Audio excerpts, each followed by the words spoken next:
राग मारू बाणी रविदास जियो की। इक ओंकार सत गुर प्रसाद।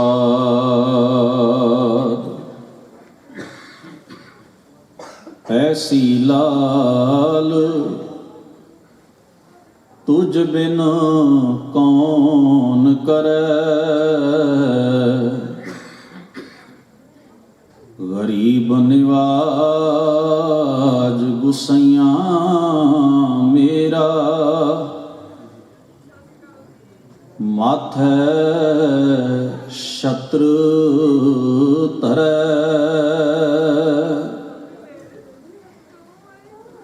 ऐसी लाल तुझ बिन कौन करे। गरीब निवाज गुसैया मेरा। माथे शत्रु तरै रहा। जाकी शोत जगत को लागै। तां पर तुही टरै। नीचा ऊंच करे मेरा गोबिंद। काहू ते ना डरै।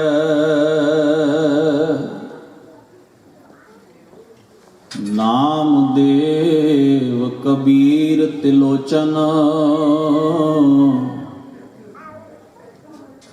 सधना सैन तरै।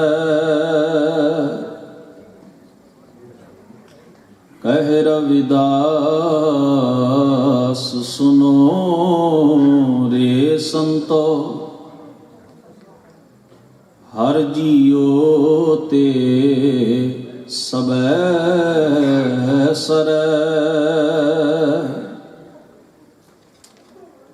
नामदेव कबीर तिलोचन। सदना सैन तरै। कह रविदास सुनो रे संतो। हर जियो ते सबै सरै।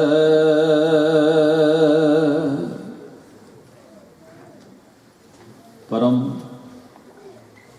सन्मानयोग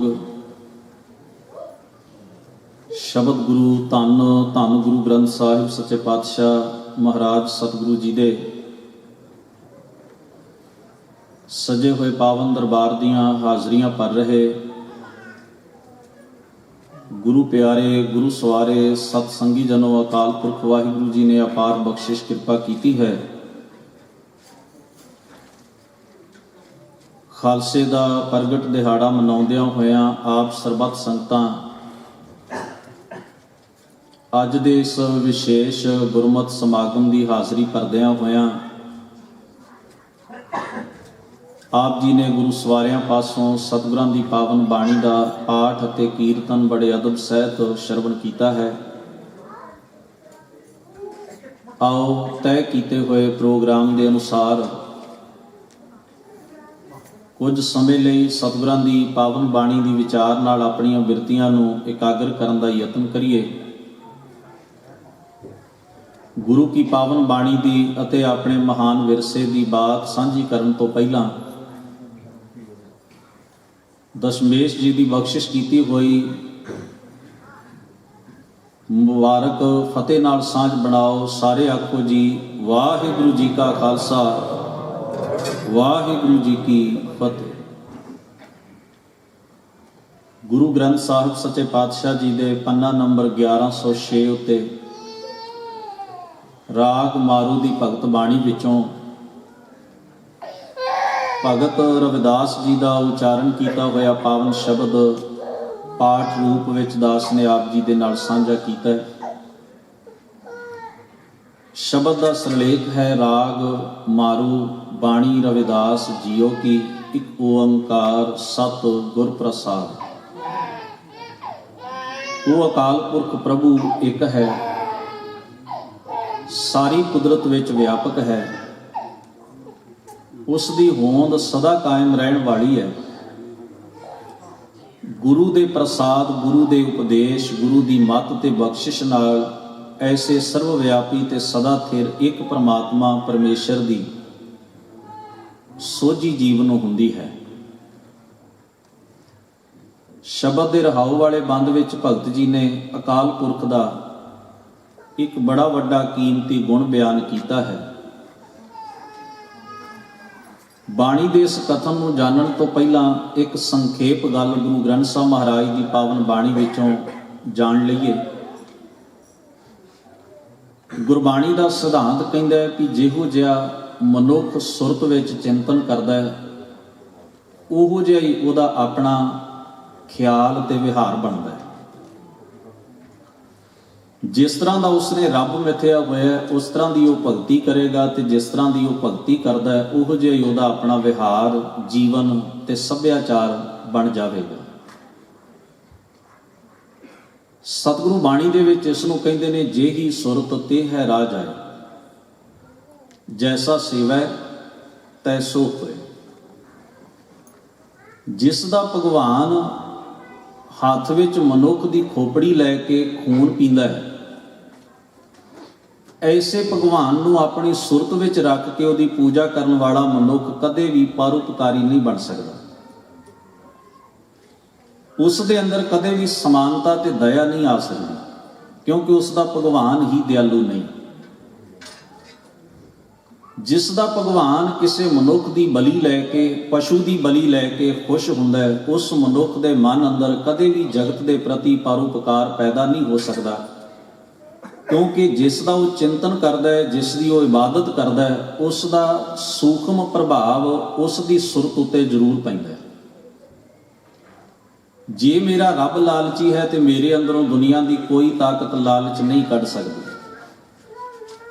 ਜੇ ਮੇਰਾ ਰੱਬ ਕ੍ਰੋਧੀ ਹੈ ਤੇ ਮੇਰੇ ਅੰਦਰੋਂ ਦੁਨੀਆ ਦੀ ਕੋਈ ਬੰਦਗੀ ਕ੍ਰੋਧ ਖਤਮ ਨਹੀਂ ਕਰ ਸਕਦੀ, ਕਿਉਂਕਿ ਜਿਸ ਦੀ ਮੈਂ ਬੰਦਗੀ ਕਰ ਰਿਹਾ ਉਹ ਖੁਦ ਹੀ ਕ੍ਰੋਧ ਨਾਲ ਭਰਿਆ ਹੋਇਆ। ਜੇ ਮੇਰਾ ਭਗਵਾਨ ਵਾਸ਼ਨਾ ਦੇ ਵਿੱਚ ਬੱਝਾ ਹੋਇਆ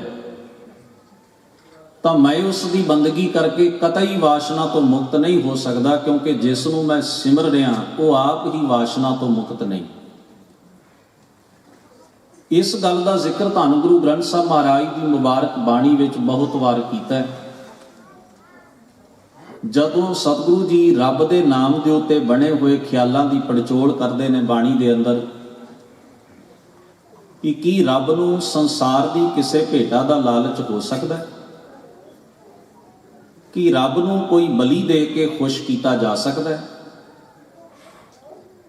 ਕਿ ਰੱਬ ਦੇ ਨਾਲ ਜੁੜੀ ਹੋਈ ਕਥਾ ਕਹਾਣੀ ਜੋ ਪੁਜਾਰੀ ਨੇ ਧਰਮ ਅਸਥਾਨ ਤੋਂ ਧਰਮ ਸ਼ਰਧਾਲੂਆਂ ਦੇ ਕੰਨਾਂ ਵਿੱਚ ਪਾਈ ਹੈ, ਉਸ ਮੁਤਾਬਕ ਕਿ ਰੱਬ ਜੇ ਆਪ ਲਾਲਚੀ ਹੈ, ਕ੍ਰੋਧੀ ਹੈ, ਵੈਰ ਭਾਵਨਾ ਰੱਖਦਾ ਹੈ, ਤੇ ਐਸੇ ਪ੍ਰਭੂ ਦੀ, ਰੱਬ ਦੀ ਬੰਦਗੀ ਕਰਨ ਨਾਲ ਮੇਰਾ ਅੰਤਰਾਤਮਾ ਇਹਨਾਂ ਵਿਕਾਰਾਂ ਤੋਂ, ਇਹਨਾਂ ਬੁਰਾਈਆਂ ਤੋਂ ਛੁੱਟ ਸਕਦਾ ਹੈ? ਸਤਿਗੁਰੂ ਗੁਰੂ ਗ੍ਰੰਥ ਸਾਹਿਬ ਦੀ ਸਮੁੱਚੀ ਬਾਣੀ ਇਸ ਗੱਲ ਦੀ ਬੜੀ ਸੁੰਦਰ ਵਿਆਖਿਆ ਤੇ ਪੜਚੋਲ ਕਰਦੀ ਹੈ। ਤੇ ਵੀ ਧਿਆਨ ਦੇਣ ਯੋਗ ਹੈ ਕਿ ਜਿਨ੍ਹਾਂ ਨੂੰ ਭਗਵਾਨ ਮਿੱਥ ਕੇ ਇਹੋ ਜਿਹੇ ਖਿਆਲ ਉਹਨਾਂ ਨਾਲ ਜੁੜੇ, ਸਤਿਗੁਰੂ ਨੇ ਉਹਨਾਂ ਨੂੰ ਭਗਵਾਨ ਹੀ ਨਹੀਂ ਮੰਨਿਆ, ਰੱਬ ਹੀ ਨਹੀਂ ਮੰਨਿਆ। ਇੱਥੋਂ ਤੱਕ ਆਪਣੀ ਮੁਬਾਰਕ ਬਾਣੀ ਵਿੱਚ ਕਹਿ ਦਿੱਤਾ, ਬ੍ਰਹਮਾ ਵਿਸ਼ਨ ਮਹਾਦੇਵ ਤ੍ਰੈ ਗੁਣ ਰੋਗੀ ਵਿੱਚ ਹਉਮੈ ਕਾਰ ਕਮਾਈ। ਜਿਸ ਦਾ ਮੈਂ ਧਿਆਨ ਧਰ ਰਿਹਾ, ਜੇ ਉਹ ਆਪਣੀ ਹਉਮੈ 'ਚ ਬੱਝਾ ਹੀ ਸਾਰੇ ਕੰਮ ਕਰ ਰਿਹਾ ਤੇ ਮੈਨੂੰ ਉਹ ਕੀ ਦੇਵੇਗਾ? ਜਿਸ ਦੀ ਮੈਂ ਪੂਜਾ ਕਰਦਾ, ਜਿਸ ਦੀ ਮੈਂ ਇਬਾਦਤ ਕਰਦਾ, ਜਿਸ ਨੂੰ ਮੈਂ ਨਮਸਕਾਰ ਕਰਦਾ, ਜਿਸ ਨੂੰ ਹਰ ਵੇਲੇ ਅਰਾਧਦਾ, ਜੇ ਉਹ ਆਪ ਚਿੰਤਾ ਵਿੱਚ ਹੈ, ਆਪ ਮੁਸੀਬਤ ਵਿੱਚ ਹੈ, ਸੰਕਟ ਵਿੱਚ ਹੈ, ਮੇਰਾ ਉਹ ਕੀ ਸਵਾਰੇਗਾ? ਤੋ ਕਬੀਰ ਜੀ ਨੇ ਡੰਕੇ ਦੀ ਚੋਟ ਨਾਲ ਆਖਿਆ, ਸੰਕਟ ਨਹੀਂ ਪਰੈ ਜੋਨ ਨਹੀਂ ਆਵੈ, ਨਾਮ ਨਿਰੰਜਨ ਜਾਕੋ ਰੇ कबीर को स्वामी ऐसो ठाकुर जाके माई ना बापोरे। गुरु नानक महाराज सच्चे पातशाह जी जपजी साहब की मुबारक बाणी विच रहमत करदियां होइयां फरमाउंदे ने, फेर के अगे रखी है जित दिसै दरबार, मोहों के बोलन बोलीए जित सुन धरे प्यार। अमृत वेड़ा सच नाम वडियाई विचार, करमी आवे कपड़ा नदरी मोख द्वार। नानक इवें जानिए, इवें इस तरह उसनूं जाणिया जा सकता है। सब आपे सचियार भी वो सदा थिर रहन वाला प्रभु सारी कुदरत विच व्यापक है। पर किहड़ी भेटा नाल, किहड़ी अरदास नाल? तरले लैण नूं ते सारा संसार ही रब दे नां दे उत्ते तरले लै रहे। पर गुरु ने बाणी दे विच आख्या, ना तूं आ मैं वस बहुत घिणावणे। घिणावणे दा मतलब हुंदा रो रो के तरले पाउणे। सतगुरु आखदे ने, कहण नूं तां सारा जगत ही उसनूं आवाज़ां किसी ना किसी रूप विच मार रिहा है। नास्तिक जिहड़ा ये दावा करदा है मैं रब नूं नहीं मनदा, जदों ਉਹਦੇ सामणे आस्तिक हुंदा कहंदा है रब ते विखा, जानी कि वेख के मन लवांगा। सूखम भावना मन के अंदर यही है, किसी ना किसी रूप विच तार संबंध गल उस रब नाल जुड़ी हुई है। गरीब नवाज कहंदे किहड़ी भेटा दें, किहड़ी अरदास करा, किहड़े शब्द बोला, किहड़ी भाषा समझ विच आउंदी है, किहड़ी भाषा सुन के वो खुश हुंदा है। जुगत दसी अमृत वेड़ा सच नाओ वडियाई विचार, करमी आवे कपड़ा नदरी मोख द्वार। जदों मैं उसकी वडियाई की विचार विच जुड़दा, उसकी वड्डी वडियाई नूं अपनी सुरत विच चितारदा, अपने जीवन दे इस मनुखा जीवन दे समय नूं उहदे नाम नाल मैं अमृत बना लवां। नानक इवें जाणीए सब आपे सचियार। हुण सतगुरु बाणी अंदर इस गल का जिक्र करते हैं कि मैं जिस प्रभु का चिंतन करदा ना वो निरभव है, उन्होंने भव किसी का नहीं, क्योंकि वो वर्गा कोई दूजा है ही नहीं। सानू भव इस करके हुंदा, डर इस करके भी साडे बराबर कोई होएगा जां साडे तो कोई तकड़ा होएगा। जानी कि असीं डरदे किसी तो नहीं, अपनी कमजोरी तो हाँ। जे कोई मेरे बराबर आ गया मैनू कमज़ोर कर सकता है, मेरे तो वड्डे सामने मैं कमज़ोर हाँ इस करके मैनू खतरा है। खतरा सानू किसी तो नहीं, अपनी कमज़ोरी तो हुंदा है। पर अकाल पुरख की हस्ती गुरु ग्रंथ साहब कहते उस वर्गा तो दूजा कोई है ही नहीं, तो उन्होंने काहदा खतरा हो सकता है। इस करके डर भी कोई नहीं। निर्वैर वो इस करके भी सारे जीवां नूं वो पैदा करता है, सारे जीवां नूं वो पालदा है, सारी कायनात उसदी अपनी सिरजी है, उसनूं किसी नाल कोई वैर नहीं, क्योंकि उसदा शरीक कोई नहीं। तेरा शरीक को नहीं, ना को कंटक वैराई। लालच तमा उसनूं जरा जिन्ना नहीं, वड्डा दाता तिल ना तमाए, तिल मात्र भी तमा लालच लोभ उस अंदर है नहीं। ਉਹਦਾ जो स्वरूप गुरबाणी ने दस्या वो दया वाला है, ਉਹਦਾ स्वरूप है प्रेम वाला। वो जगत दियां नेक भाषा विच बंदे गल करते ने, उसका नाम लेंदे ने, उसदे परथाए वख्यान करते ने। पर गुरु ग्रंथ साहब महाराज कहते ਉਹਦੀ ਇੱਕੋ ही भाषा है, भाख्या भाओ अपार, प्रेम की बोली। जिस दे मन अंदर उस जोत प्रति परम सत्ता प्रति प्रेम है, समझो उन्होंने अरदास करनी आउंदी है, समझो उन्होंने प्रार्थना करनी आउंदी है, समझो उन्होंने बंदगी करनी आउंदी है। जिस अंदर प्रेम नहीं, सतगुरु आखदे समझो भावें सारे धर्म ग्रंथों का ज्ञान रखदा होवे, उन्होंने कख भी नहीं आउंदा, क्योंकि वह असल राग नूं तां जाणदा ही नहीं। जिनी ना पायो प्रेम रस कंत ना पायो साओ, सुने घर का पाहुना ज्यों आया त्यों जाओ। जिस करते का यह स्वरूप गुरु ग्रंथ साहब महाराज की बाणी ने बयान किया भी वो अजूनी है, सैभंग है, वो करता है, सबना विच व्यापक हो के वो पुरख है। वैर उन्होंने नहीं, डर उन्होंने नहीं, वो एक निरोल सत सदीव काल रहन वाली हस्ती है। ਉਹਦੇ प्रेम विच जुड़ना ही ਉਹਦੀ सच्ची इबादत है। कौन जानता है ये इबादत? कहो कबीर जन भये खालसे प्रेम भगत जिह जानी। भगत जी ने सारे शब्द विच बड़ा प्यारा जिक्र किया। कहते वेद पढ़न वाले, वेदां दी दसी थ्योरी मुताबक कर्म करन वाले उन्होंने सच मन के निभाउंदे ने। ਕੋਈ ਯੋਗ ਤਪੱਸਿਆ ਸਾਧਦਾ ਹੈ, ਕੋਈ ਜੰਗਲਾਂ ਵਿੱਚ ਜਾਂਦਾ ਹੈ, ਕੋਈ ਪੁੱਠਾ ਲਟਕਦਾ ਹੈ, ਕੋਈ ਭੁੱਖਾ ਰਹਿੰਦਾ ਹੈ, ਕੋਈ ਤੀਰਥਾਂ ਤੇ ਜਾਂਦਾ ਹੈ। ਬੜੇ ਤਰ੍ਹਾਂ ਦੇ ਸਾਧਨ। ਮਨ ਰੇ ਸਰਿਓ ਨਾ ਏਕੈ ਕਾਜਾ, ਭਜਿਓ ਨਾ ਰਘੁਪਤ ਰਾਜਾ। ਬਨ ਖੰਡ ਜਾਏ ਜੋਗ ਤਪ ਕੀਨੋ, ਕੰਧ ਮੂਲ ਚੁਨ ਖਾਇਆ। ਨਾਦੀ ਬੇਦੀ ਸ਼ਬਦੀ ਮੋਨੀ, ਜਮ ਕੈ ਪਟੈ ਲਿਖਾਇਆ। ਭਗਤ ਨਾਰ ਦੀ ਹਿਰਦੈ ਨਾ ਆਈ, ਕਾਸ਼ ਕੂਸ਼ ਤਨ ਦੀਨਾ। ਰਾਗ ਰਾਗਨੀ ਡਿੰਬ ਹੋਏ ਬੈਠਾ, ਉਨ ਹਰ ਪੈ ਕਿਆ ਲੀਨਾ। ਪਰਿਓ ਕਾਲ ਸਭੈ ਜਗ ਉਪਰ, ਮਾਹੇ ਲਿਖੇ ਬ੍ਰਹਮ ਗਿਆਨੀ। ਕਉ ਕਬੀਰ ਜਨ ਭਏ ਖਾਲਸੇ, ਪ੍ਰੇਮ ਭਗਤ ਜਿਹ ਜਾਨੇ। ਕਿਨੇ ਜਿਨ੍ਹਾਂ ਨੇ ਰੱਬ ਦੀ, ਪ੍ਰਮਾਤਮਾ ਦੀ, ਪਰਮੇਸ਼ਰ ਦੀ ਪ੍ਰੇਮ ਰੂਪ ਭਗਤੀ ਨੂੰ ਜਾਣ ਲਿਆ, ਉਹ ਖਾਲਸੇ ਹੋ ਗਏ। ਖਾਲਸਾ ਸ਼ਬਦ ਕਬੀਰ ਸਾਹਿਬ ਜੀ ਨੇ ਵੀ ਆਪਣੀ ਬਾਣੀ ਦੇ ਵਿੱਚ ਵਰਤਿਆ। ਇਹਦੇ ਨਾਲ ਇੱਕ ਬੜੀ ਅਸੀਂ ਘਟਨਾ, ਕਿਉਂਕਿ ਸਾਨੂੰ ਆਦਤ ਹੈ ਹਰ ਗੱਲ ਨੂੰ ਕਹਾਣੀ ਵਿੱਚ ਪਾ ਕੇ ਸਮਝਣ ਦੀ, ਤੋ ਅਸੀਂ ਕਬੀਰ ਸਾਹਿਬ ਦੀ ਬਾਣੀ ਨਾਲ ਤਾਂ ਅਨਿਆਂ ਕਰਨ ਲੱਗਿਆਂ ਵੇਖਿਆ ਹੀ ਨਹੀਂ, ਅੱਗਾ ਪਿੱਛਾ ਨਹੀਂ ਵੇਖਿਆ। ਫਰੀਦ ਸਾਹਿਬ ਜੀ ਦੇ ਸ਼ਲੋਕਾਂ ਨਾਲ ਉਹ ਗੱਲਾਂ ਜੋੜ ਦਿੱਤੀਆਂ ਜਿਨ੍ਹਾਂ ਦਾ ਬਾਣੀ ਦੀ ਵਿਚਾਰਧਾਰਾ ਨਾਲ ਕੋਈ ਨੇੜੇ ਦਾ ਵੀ ਵਾਸਤਾ ਨਹੀਂ ਸੀ। ਇਹ ਗੱਲਾਂ ਇਸ ਕਰਕੇ ਜੁੜੀਆਂ ਨੇ ਵੀ ਅਸੀਂ ਬਾਣੀ ਦੀ ਅਸਲ ਵਿਚਾਰਧਾਰਾ ਤੋਂ ਦੂਰ ਰਹਿ ਕੇ ਉਹਨਾਂ ਕਥਾ ਤੇ ਕਹਾਣੀਆਂ ਨੂੰ ਹੀ ਸਾਰਾ ਕੁਝ ਮੰਨ ਲਈਏ ਤੇ ਉਲਝੇ ਰਹੀਏ ਉਹਨਾਂ ਕਥਾ ਤੇ ਕਹਾਣੀਆਂ ਚੋਂ, ਜਿਨ੍ਹਾਂ ਚੋਂ ਕੋਈ ਵੀ ਜੀਵਨ ਦੀ ਚੰਗੀ ਜੁਗਤ ਸਾਨੂੰ ਮਿਲਣੀ ਨਹੀਂ ਸੀ। ਲਿਖ ਦਿੱਤਾ ਔਰ ਪ੍ਰਚਾਰ ਵੀ ਹੋ ਗਿਆ, ਕਿਉਂਕਿ ਪ੍ਰਚਾਰ ਕਰਨ ਵਾਲੇ ਨੇ ਤੇ ਲਿਖੀ ਗੱਲ ਪੜ੍ਹ ਕੇ ਹੀ ਸੁਣਾਉਣੀ ਹੈ ਨਾ। ਕਿ ਕਲਗੀਧਰ ਮਹਾਰਾਜ ਜਿਸ ਵੇਲੇ 9ਵੇਂ ਹਜ਼ੂਰ ਦੀ ਬਾਣੀ ਗ੍ਰੰਥ ਵਿੱਚ ਦੁਬਾਰਾ ਲਿਖਵਾ ਰਹੇ ਸਨ, ਕਿਉਂਕਿ ਗੁਰੂ ਗ੍ਰੰਥ ਸਾਹਿਬ ਜੀ ਦੇ 2 ਸੰਪਾਦਕ ਨੇ ਇਤਿਹਾਸਕ ਤੌਰ ਤੇ ਗੁਰੂ ਅਰਜਨ ਸਾਹਿਬ ਤੇ 10ਵੇਂ ਪਾਤਸ਼ਾਹ ਗੁਰੂ ਗੋਬਿੰਦ ਸਿੰਘ ਸਾਹਿਬ। ਕਹਿੰਦੇ ਜਦੋਂ ਇਹ ਪੰਕਤੀ ਆਈ ਹਜ਼ੂਰ ਦੇ ਸਾਹਮਣੇ, ਸ਼ਬਦ ਇਸਦੇ ਸੀ ਖਲਾਸੇ। ਕਲਗੀਧਰ ਮਹਾਰਾਜ ਨੇ ਇਸ ਨੂੰ ਖਾਲਸੇ ਕਰ ਦਿੱਤਾ।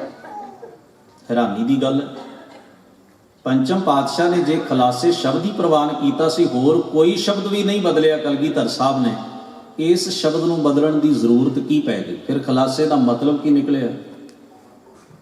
ਪਰ ਇਹਨਾਂ ਸੋਚਣ ਵਾਲਾ, ਇਸ ਪਾਸੇ ਜਾਣ ਵਾਲਾ ਤੇ ਸਾਡਾ ਸੁਭਾਅ ਨਾ ਹੋਇਆ। ਇਸ ਕਰਕੇ ਅਸੀਂ ਕਹਾਣੀ ਨੂੰ ਸੱਚ ਮੰਨ ਲਿਆ ਵੀ ਹਜ਼ੂਰ ਕਲਗੀਧਰ ਸਾਹਿਬ ਨੇ ਖਾਲਸਾ ਪ੍ਰਗਟ ਕੀਤਾ ਸੀ, ਜ਼ਰੂਰ ਸ਼ਬਦ ਉਹਨਾਂ ਨੇ ਬਦਲ ਹੀ ਦਿੱਤਾ ਹੋਏਗਾ, ਜਦੋਂ ਕਿ ਐਸੀ ਕੋਈ ਗੱਲ ਨਹੀਂ। ਖਾਲਸਾ ਸ਼ਬਦ ਕਬੀਰ ਸਾਹਿਬ ਤੋਂ ਵੀ ਪਹਿਲਾਂ ਦਾ ਪ੍ਰਚਲਿਤ ਹੈ। ਇਹ ਸ਼ਬਦ ਪਰਸ਼ੀਅਨ ਭਾਸ਼ਾ ਦਾ, ਬਾਦਸ਼ਾਹਾਂ ਦਾ ਜਿਸ ਵੇਲੇ ਪਹਿਲਾਂ ਪਠਾਣਾਂ ਦਾ ਰਾਜ ਸੀ, ਫਿਰ ਮੁਗਲਾਂ ਦਾ ਰਾਜ ਸੀ ਭਾਰਤ ਦੇ ਵਿੱਚ, ਇੱਕ ਉਹ ਪ੍ਰਾਪਰਟੀ ਹੁੰਦੀ ਹੈ ਜਿਹੜੀ ਸਿੱਧੀ ਸੈਂਟਰ ਦੇ ਅਧੀਨ ਹੁੰਦੀ ਹੈ। ਅੱਜ ਕੱਲ੍ਹ ਵੀ ਉਹਨਾਂ ਸਮਿਆਂ 'ਚ ਜਿਹੜੀ ਜ਼ਮੀਨ, ਜਿਹੜੀ ਪ੍ਰਾਪਰਟੀ, ਜਿਹੜੀ ਜਾਇਦਾਦ ਸਿੱਧੀ ਬਾਦਸ਼ਾਹ ਦੇ ਕੰਟਰੋਲ ਵਿੱਚ ਹੁੰਦੀ ਸੀ, ਉਹਨੂੰ ਫਾਰਸੀ ਦੀਆਂ ਲਿਖਤਾਂ ਵਿੱਚ ਖਾਲਸਾ ਜ਼ਮੀਨ ਜਾਂ ਖਾਲਸਾ ਜਾਇਦਾਦ ਕਰਕੇ ਲਿਖਿਆ ਜਾਂਦਾ ਸੀ, ਭਾਵ ਜਿਸ ਉੱਤੇ ਕਿਸੇ ਵੀ ਛੋਟੇ ਮੋਟੇ ਅਧਿਕਾਰੀ ਦਾ ਕੋਈ ਕੰਟਰੋਲ ਨਹੀਂ, ਜਿਹੜੀ ਸਿੱਧੀ ਬਾਦਸ਼ਾਹ ਦੇ ਅਧੀਨ ਹੈ, ਉਹਦੀ ਆਪਣੀ ਪ੍ਰਾਪਰਟੀ ਹੈ। ਉਹਦੇ ਬਾਰੇ ਫੈਸਲਾ ਕਰਨਾ, ਉਹਦੇ ਰੱਖ ਰਖਾਵ ਦਾ ਜੋ ਵੀ ਨਿਯਮ ਬਣਾਉਣਾ, ਉਹ ਬਾਦਸ਼ਾਹ ਆਪਣੀ ਇੱਛਾ ਨਾਲ ਬਣਾ ਸਕਦਾ, ਉਸ ਨੂੰ ਖਾਲਸਾ ਕਹਿੰਦੇ ਨੇ। ਦਸ਼ਮੇਸ਼ ਜੀ ਨੇ ਸਾਨੂੰ ਖਾਲਸਾ ਕਿਉਂ ਕਿਹਾ? ਜਿਸ ਦਾ ਸਿੱਧਾ ਸੰਬੰਧ ਅਕਾਲ ਪੁਰਖ ਨਾਲ ਹੈ, ਗੁਰੂ ਨਾਲ ਹੈ, ਜਿਹੜਾ ਵਿੱਚ ਵਿਚੋਲੇ ਨਹੀਂ ਬਣਾਉਂਦਾ, ਉਹ ਖਾਲਸਾ। ਜਿਹੜਾ ਵਿਚੋਲੇ ਬਣਾਉਂਦਾ ਹੈ, ਖਾਲਸਾ ਖਵਾ ਕੇ ਵੀ ਖਾਲਸਾ ਨਹੀਂ ਹੋ ਸਕਦਾ। ਜਿਸ ਦਾ ਸਿੱਧਾ ਸੰਬੰਧ ਅਕਾਲ ਪੁਰਖ ਨਾਲ ਹੈ, ਗੁਰੂ ਨਾਲ ਹੈ, ਜਿਹੜਾ ਵਿਚਕਾਰ ਕਿਸੇ ਨੂੰ ਲਿਆਉਂਦਾ ਨਹੀਂ, ਆਪਣਾ ਸਿੱਧਾ ਸੰਬੰਧ ਉਸ ਨਾਲ ਜੋੜਦਾ ਹੈ, ਉਹ ਖਾਲਸਾ। ਇਸ ਭਾਵ ਵਿੱਚ ਹਜ਼ੂਰ ਨੇ ਇਹ ਖਾਲਸਾ ਸ਼ਬਦ ਜਿਹੜਾ ਹੈ ਇਹ ਸਾਨੂੰ ਬਖਸ਼ਿਆ। ਔਰ ਜਿਸ ਵੇਲੇ ਅਸੀਂ ਇਤਿਹਾਸ ਦੇ ਪੰਨਿਆਂ ਨੂੰ ਪੜ੍ਹਦੇ ਹਾਂ, ਕਲਗੀਧਰ ਸਾਹਿਬ ਮਹਾਰਾਜ ਨੇ ਇਹ ਖਾਲਸਾ ਸ਼ਬਦ ਉਹਨਾਂ ਸੰਗਤਾਂ ਲਈ ਵੀ ਵਰਤਿਆ ਜਿਹੜੀਆਂ ਕਿਸੇ ਮਸੰਦ ਜਾਂ ਵਿਚੋਲੇ ਤੋਂ ਬਿਨਾਂ ਸਿੱਧੀਆਂ ਗੁਰੂ ਦੇ ਨਾਲ ਜੁੜੀਆਂ ਹੋਈਆਂ ਨੇ। ਉਹਨਾਂ ਨੇ ਕਈ ਜਗ੍ਹਾ ਤੇ ਆਗਿਆ ਕੀਤੀ ਸੀ ਕਿ ਹੁਣ ਮਸੰਦ ਦੀ ਜ਼ਰੂਰਤ ਨਹੀਂ, ਤੁਸੀਂ ਸੰਗਤ ਮੇਰੀ ਖਾਲਸਾ ਹੋ, ਭਾਵ ਤੁਹਾਡਾ ਸਿੱਧਾ ਸੰਪਰਕ ਗੁਰੂ ਦੇ ਨਾਲ ਹੈ, ਅਕਾਲ ਪੁਰਖ ਦੇ ਨਾਲ ਹੈ, ਤੁਹਾਨੂੰ ਵਿੱਚ ਵਿਚੋਲਗੀ ਦੀ ਹੁਣ ਕੋਈ ਜ਼ਰੂਰਤ ਨਹੀਂ। ਮਸੰਦ ਪ੍ਰਥਾ ਗੁਰੂ ਨੇ ਖਤਮ ਕਰ ਦਿੱਤੀ। ਜਿੱਥੇ ਵੀ ਮੇਰੇ ਤੇ ਗੁਰੂ ਦੇ ਦਰਮਿਆਨ ਕੋਈ ਆਉਣ ਦੀ ਕੋਸ਼ਿਸ਼ ਕਰਦਾ ਹੈ, ਮੇਰੇ ਤੇ ਅਕਾਲ ਪੁਰਖ ਦੇ ਦਰਮਿਆਨ ਕੋਈ ਆਉਣ ਦੀ ਕੋਸ਼ਿਸ਼ ਕਰਦਾ ਹੈ, ਸਮਝੋ ਮਸੰਦ ਪ੍ਰਥਾ ਸਿਰ ਚੁੱਕ ਰਹੀ ਹੈ। ਉਹਦੀ ਹਸਤੀ ਨੂੰ ਕਬੂਲ ਨਾ ਕਰਕੇ ਆਪਣੇ ਮਾਲਕ ਨਾਲ ਹੀ ਸਿੱਧਾ ਤਾਲੁਕ ਰੱਖਣਾ, ਸੰਬੰਧ ਜੋੜਨਾ, ਇਹ ਖਾਲਸੇ ਹੋਣਾ। ਫਿਰ ਖਾਲਸਾ ਜਿਸ ਵੇਲੇ ਸਤਿਗੁਰੂ ਧੰਨ ਗੁਰੂ ਗੋਬਿੰਦ ਸਿੰਘ ਸਾਹਿਬ ਮਹਾਰਾਜ ਨੇ 1 ਵਿਸਾਖ ਨੂੰ ਕੇਸਗੜ੍ਹ ਦੀ ਧਰਤੀ ਦੇ ਉੱਤੇ ਅਨੰਦਪੁਰ ਸਾਹਿਬ ਵਿਖੇ ਖਾਲਸਾ ਪ੍ਰਗਟ ਕੀਤਾ, ਜਨਮਿਆ ਨਹੀਂ, ਪ੍ਰਗਟਾਇਆ ਗਿਆ। ਪ੍ਰਗਟ ਕੋਈ ਹੁੰਦਾ ਹੈ ਆਪਣੇ ਗੁਣਾਂ ਤੇ ਔਗਣਾ ਕਰਕੇ, ਜਨਮ ਲੈਣ ਵਾਲੀ ਚੀਜ਼ ਸਦੀਵ ਕਾਲ ਰਹਿੰਦੀ ਨਹੀਂ, ਉਹ ਮਰ ਜਾਂਦੀ। ਜੋ ਜਨਮੈ ਸੋ ਜਾਨੂ ਮੁਆ। ਕੁਝ ਸ਼ਬਦ ਨੇ ਜੇ ਅਸੀਂ ਸੰਭਲ ਜਾਈਏ, ਅਸੀਂ 9ਵੇਂ ਪਾਤਸ਼ਾਹ ਦੀ ਸ਼ਹੀਦੀ ਜਾਂ ਹੋਰ ਐਸੀਆਂ ਮਹਾਨ ਸ਼ਹੀਦੀਆਂ ਨੂੰ ਸ਼ਬਦ ਕਹਿ ਕੇ, ਬਲੀਦਾਨ ਕਹਿ ਕੇ ਬਹੁਤ ਛੋਟਾ ਕਰ ਲੈਂਦੇ ਹਾਂ। ਜਨਮ ਕਹਿ ਕੇ ਅਸੀਂ ਚੀਜ਼ ਨੂੰ ਮਰਨ ਦੇ ਚੱਕਰ ਵਿੱਚ ਪਾ ਲੈਂਦੇ ਹਾਂ। ਇਹ ਰੱਬ ਦੀ ਐਸੀ ਬਖਸ਼ੀਸ਼ ਹੈ, ਗੁਣ ਨੇ, ਇੱਕ ਐਸੀ ਫਿਲਾਸਫੀ ਜੋ ਕਦੇ ਮਰੇਗੀ ਨਹੀਂ, ਜੋ ਸਦੀਵ ਕਾਲ ਹੈ। ਇਹ ਪ੍ਰਗਟ ਹੋ ਸਕਦੀ ਹੈ ਵੀ ਓਲੇ ਉਜੜੇ ਹੈ, ਪ੍ਰਗਟ ਹੋ ਗਏ। ਇਸ ਨੂੰ ਕਲਗੀਧਰ ਮਹਾਰਾਜ ਨੇ ਪ੍ਰਗਟਾਇਆ ਹੈ, ਇਸ ਦਾ ਮੂਲ ਰੂਪ ਸਾਹਮਣੇ ਲਿਆਂਦਾ ਹੈ, ਇਸ ਨੂੰ ਇੰਪਲੀਮੈਂਟ ਕੀਤਾ ਹੈ।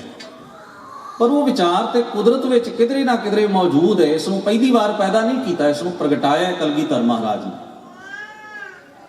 ਇਸੇ ਕਰਕੇ ਹਜ਼ੂਰ ਸੱਚੇ ਪਾਤਸ਼ਾਹ ਜੀ ਦੇ ਇਸ ਜੀਵਨ ਵਿਵਹਾਰ ਦੀ ਔਰ ਇਸ ਗੱਲ ਦੀ ਵਿਆਖਿਆ ਕਰਦਿਆਂ ਹੋਇਆਂ ਕਥਾਕਾਰਾਂ ਨੇ, ਲੇਖਕਾਂ ਨੇ, ਕਵੀਆਂ ਨੇ ਪ੍ਰਗਟਿਓ ਖਾਲਸਾ ਪ੍ਰਮਾਤਮ ਕੀ ਮੌਜ ਲਿਖਿਆ। ਜਿਨ੍ਹਾਂ ਨੂੰ ਜਿਸ ਨੁਕਤੇ ਦੀ ਸਮਝ ਆਈ ਉਹਨਾਂ ਨੇ ਇਸ ਦੀ ਵਿਆਖਿਆ ਇਵੇਂ ਹੀ ਕੀਤੀ, ਖਾਲਸਾ ਅਕਾਲ ਪੁਰਖ ਕੀ ਫੌਜ, ਪ੍ਰਗਟਿਓ ਖਾਲਸਾ ਪਰਮਾਤਮ ਕੀ ਮੌਜ। ਇਹ ਅਕਾਲ ਪੁਰਖ ਪ੍ਰਭੂ ਦੀ ਰਹਿਮਤ ਤੇ ਬਖਸ਼ਿਸ਼ ਵਿੱਚੋਂ ਪ੍ਰਗਟਿਆ ਹੈ ਔਰ ਇਹ ਰੱਬ ਦੀ ਆਪਣੀ ਰਿਆਇਆ ਹੈ। ਇਹ ਰੱਬ ਦੀ ਪਰਜਾ, ਇਹ ਕਿਸੇ ਦੀ ਨਿੱਜੀ ਪਰਜਾ ਨਹੀਂ।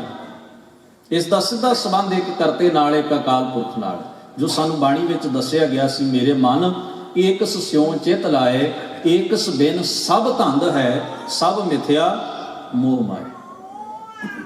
ਇਸ ਵਾਸਤੇ ਧੰਨ ਗੁਰੂ ਗ੍ਰੰਥ ਸਾਹਿਬ ਮਹਾਰਾਜ ਦੀ ਮੁਬਾਰਕ ਬਾਣੀ ਜਿਸ ਇੱਕ ਦੀ, ਜਿਸ ਕਰਤੇ ਦੀ ਔਰ ਜਿਹੜਾ ਸਰੂਪ ਉਸ ਕਰਤੇ ਤੇ ਇੱਕ ਦਾ ਗੁਰੂ ਗ੍ਰੰਥ ਸਾਹਿਬ ਜੀ ਨੇ ਬਿਆਨ ਕੀਤਾ, ਉਸ ਸਰੂਪ ਦਾ ਚਿੰਤਨ ਕਰਨ ਵਾਲਾ ਹੀ ਖਾਲਸਾ ਹੈ। ਜਿਹੜਾ ਉਸ ਤੋਂ ਥਿੜਕਦਾ ਉਹ ਖਾਲਸਾ ਨਹੀਂ ਹੋ ਸਕਦਾ। ਉਹ ਭਾਵੇਂ ਮੇਰੇ ਉਹ ਬਾਣਾ ਪਾਵੇ ਚਾਹੇ ਉਹ ਨਾ ਪਾਵੇ, ਉਹ ਖਾਲਸਾ ਨਹੀਂ ਹੋ ਸਕਦਾ। ਜੇ ਉਹਦੇ ਚਿੰਤਨ ਵਿੱਚ ਗੁਰੂ ਗ੍ਰੰਥ ਸਾਹਿਬ ਜੀ ਦਾ ਅਕਾਲ ਪੁਰਖ ਦਾ ਸਰੂਪ ਨਹੀਂ, ਉਸ ਤੋਂ ਥਿੜਕਦਾ। ਜੇ ਮੇਰੇ ਵਰਗਾ ਬਾਣਾ ਪਾ ਕੇ ਵੀ ਲੋਕਾਂ ਦੇ ਗੋਡੇ ਫੜੀ ਬੈਠਾ, ਇਹਦੇ ਕੋਲੋਂ ਕੁਝ ਮਿਲਣਾ, ਕੀ ਉਹਨੂੰ ਇਸ ਚੀਜ਼ ਨਾਲ ਜੋੜਿਆ ਗਿਆ?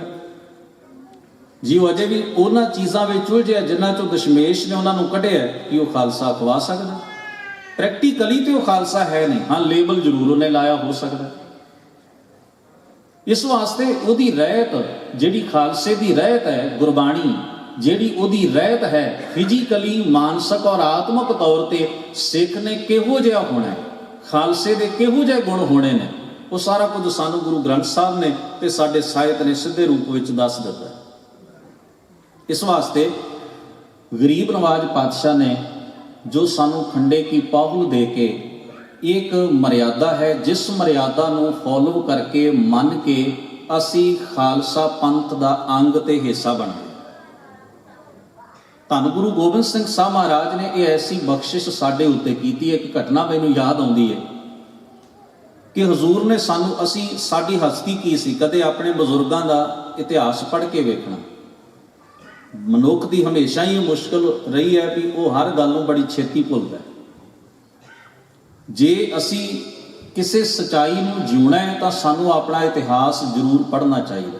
ਗਿਆਨੀ ਸੋਹਣ ਸਿੰਘ ਸੀਤਲ ਹੋਣੀ ਇੱਕ ਗੱਲ ਲਿਖਿਆ, ਕਹਿੰਦੇ ਸਨ ਗੁਰਬਾਣੀ ਸਾਰੀ ਮਨੁੱਖਤਾ ਵਾਸਤੇ ਹੈ। ਇਹਨੂੰ ਕੋਈ ਵੀ ਪੜ੍ਹ ਕੇ ਆਪਣੇ ਜੀਵਨ ਨੂੰ ਸਵਾਰ ਸਕਦਾ ਹੈ, ਆਪਣੇ ਜੀਵਨ ਦਾ ਭਲਾ ਕਰ ਸਕਦਾ ਹੈ।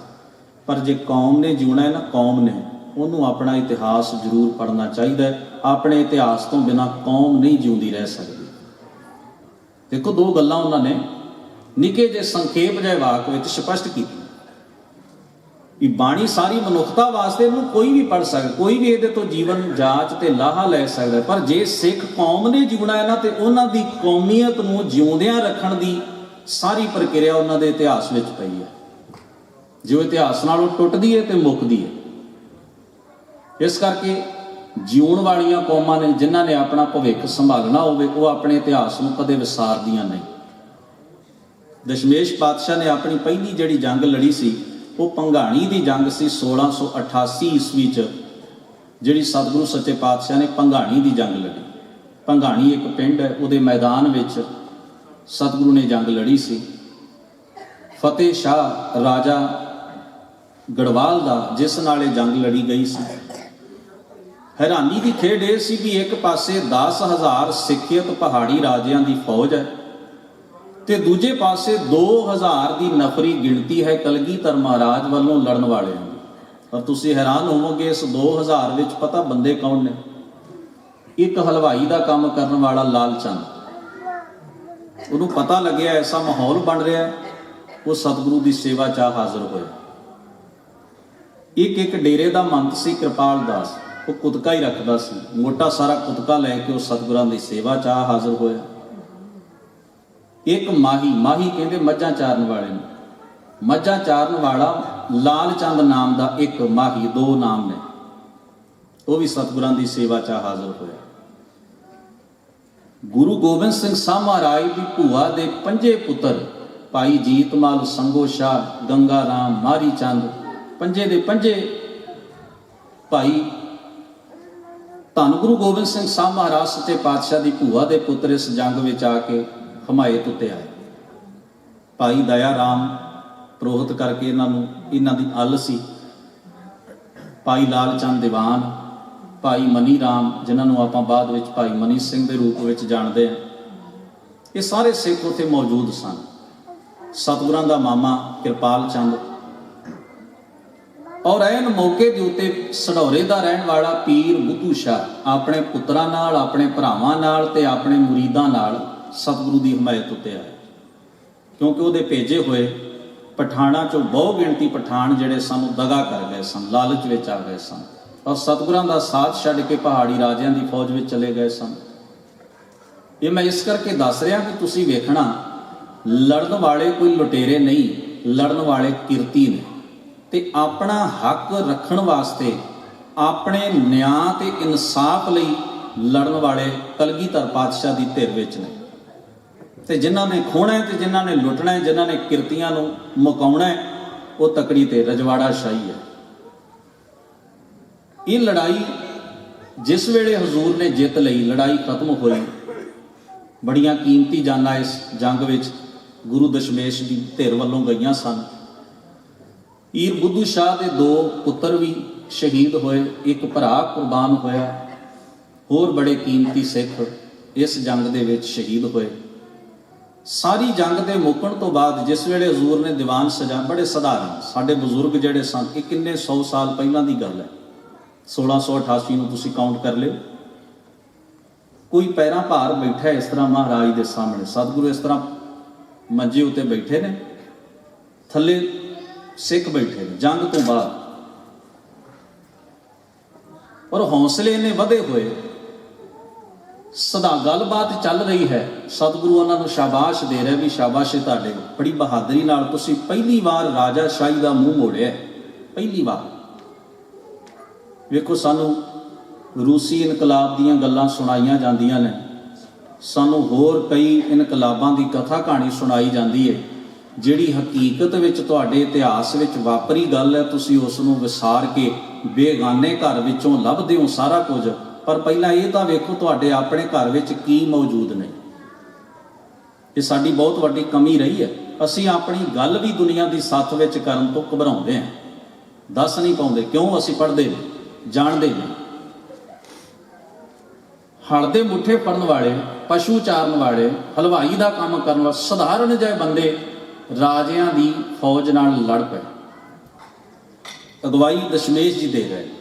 ਸਧਾਰਨ ਬੰਦੇ, ਕੋਈ ਚੌਂਕੜੀ ਮਾਰ ਕੇ ਬੈਠਾ, ਕੋਈ ਪੈਰਾਂ ਭਾਰ ਬੈਠਾ ਹੈ, ਤੇ ਸਤਿਗੁਰੂ ਨੂੰ ਇੱਕ ਸਵਾਲ ਕਰਦੇ ਨੇ। ਕਹਿਣ ਲੱਗੇ, ਮਹਾਰਾਜ, ਜੇ ਆਪਾਂ ਇਸ ਰਾਜੇ ਨੂੰ ਹਰਾ ਸਕਦੇ ਹਾਂ ਤੇ ਆਪਾਂ ਲਾਹੌਰ ਤੇ ਦਿੱਲੀ ਦੀਆਂ ਫੌਜਾਂ ਨੂੰ ਹਰਾ ਨਹੀਂ ਸਕਦੇ? ਹਜ਼ੂਰ ਮਹਾਰਾਜ ਖਿੜਖਿੜਾ ਕੇ ਹੱਸ ਪੈਂਦੇ ਨੇ। ਇਸ ਹਾਸੇ ਦੇ ਪਿੱਛੇ ਕਾਰਨ ਇਹ ਹੈ ਵੀ ਕਮਾਲ ਹੈ, ਅਜੇ ਪਹਿਲੀ ਜਿੱਤ ਇਹਨਾਂ ਦੀ ਝੋਲੀ 'ਚ ਪਈ ਹੈ ਇਸ ਦੌਰ ਦੀ, ਔਰ ਇਹਨਾਂ ਦੀ ਅੱਖ ਇੰਨੀ ਉੱਚੀ ਹੋ ਗਈ ਕਿ ਇਹ ਲਾਹੌਰ ਤੇ ਦਿੱਲੀ ਤੋਂ ਉਰੇ ਨਹੀਂ ਵੇਖਦੇ। ਇਹਦਾ ਮਤਲਬ ਹੈ ਸਾਡਾ ਪਹਿਲਾ ਮਕਸਦ ਪੂਰਾ ਹੋਇਆ। ਉਹ ਕੀ ਸੀ?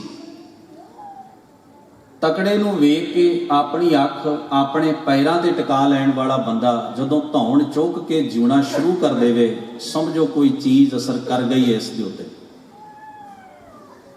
ਇਹ ਉੱਠ ਕੇ ਖਲੋ ਸਕਦਾ, ਇਹ ਉੱਚੀ ਸੁਰ ਵਿੱਚ ਬੋਲ ਸਕਦਾ ਹੈ।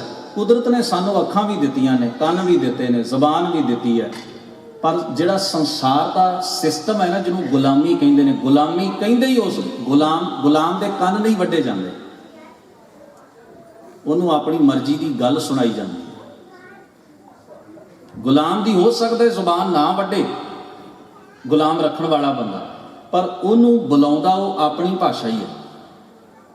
ਗੁਲਾਮ ਦਾ ਦਿਮਾਗ ਤਾਂ ਹੁੰਦਾ ਹੈ, ਪਰ ਸੋਚ ਆਪਣੀ ਨਹੀਂ ਹੁੰਦੀ।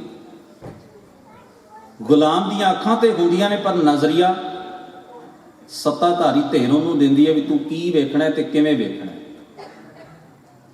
ਗੁਲਾਮੀ ਕੋਈ ਇਕੱਲੀ ਸਰੀਰ ਤੇ ਅਸਰ ਨਹੀਂ, ਗੁਲਾਮੀ ਸਭ ਤੋਂ ਪਹਿਲਾਂ ਜ਼ਿਹਨੀ ਤੌਰ ਉੱਤੇ ਸਾਡੇ ਅੰਦਰ ਆਉਂਦੀ। ਇੱਕ ਗੱਲ ਦਾ ਜ਼ਿਕਰ ਮੈਂ ਪਹਿਲਾਂ ਕਰਦੇ ਹਾਂ, ਤੁਸੀਂ ਭਗਤ ਸਾਹਿਬਾਨਾਂ ਦੇ ਖਾਸ ਤੌਰ ਤੇ ਜਦੋਂ ਸ਼ਬਦ ਪੜ੍ਹੋਗੇ ਨਾ ਗੁਰੂ ਗ੍ਰੰਥ ਸਾਹਿਬ ਦੀ ਬਾਣੀ ਚੋਂ, ਉੱਥੇ ਉਹ ਇੱਕ ਜ਼ਿਕਰ ਕਰਦੇ ਨੇ, ਕਹਿੰਦੇ ਸਾਡੀ ਜਾਤ ਦਾ ਨਾਂ ਲੈ ਕੇ ਨਾ, ਸਾਡੀ ਬਰਾਦਰੀ ਦਾ, ਸਾਡੇ ਕਿੱਤੇ ਦਾ, ਤੇ ਸਾਡੇ ਤੇ ਹੱਸਿਆ ਜਾਂਦਾ, ਸਾਨੂੰ ਨੀਚ ਕਿਹਾ ਜਾਂਦਾ।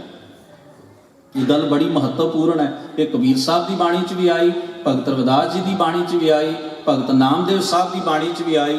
ਇਹਦਾ ਜ਼ਿਕਰ ਉਹਨਾਂ ਨੇ ਇੱਕ ਵਾਰ ਨਹੀਂ ਬੜੀ ਵਾਰ ਕੀਤਾ ਹੈ ਬਾਣੀ 'ਚ। ਪਰ ਮੈਂ ਕਈ ਵਾਰ ਸੋਚਦਾ, ਭਗਤ ਜੀ ਇੱਕ ਪਾਸੇ ਇਹ ਕਹਿੰਦੇ ਨੇ ਵੀ ਸਾਡੀਆਂ ਜਾਤਾਂ ਤੇ ਬਰਾਦਰੀਆਂ ਦਾ ਨਾਂ ਲੈ ਕੇ ਤਕੜੇ ਸਾਡੇ ਤੇ ਹੱਸਦੇ ਨੇ, ਖੁਦ ਹੀ ਆਪਣੇ ਆਪ ਨੂੰ ਕਹਿ ਲੈਂਦੇ ਨੇ ਕੌਰ ਰਵਿਦਾਸ ਚਮਾਰ, ਖੁਦ ਹੀ ਕਹਿ ਲੈਂਦੇ ਨੇ ਬਲਿਹਾਰੀ ਇਸ ਜਾਤ ਕੋ ਜੇ ਜਪਿਓ ਸਿਰਜਣਹਾਰ, ਜਾਤ ਜੁਲਾਹਾ ਮਤ ਕਾ ਤੀਰ, ਮਾਲ ਦੀ ਖੇਡ।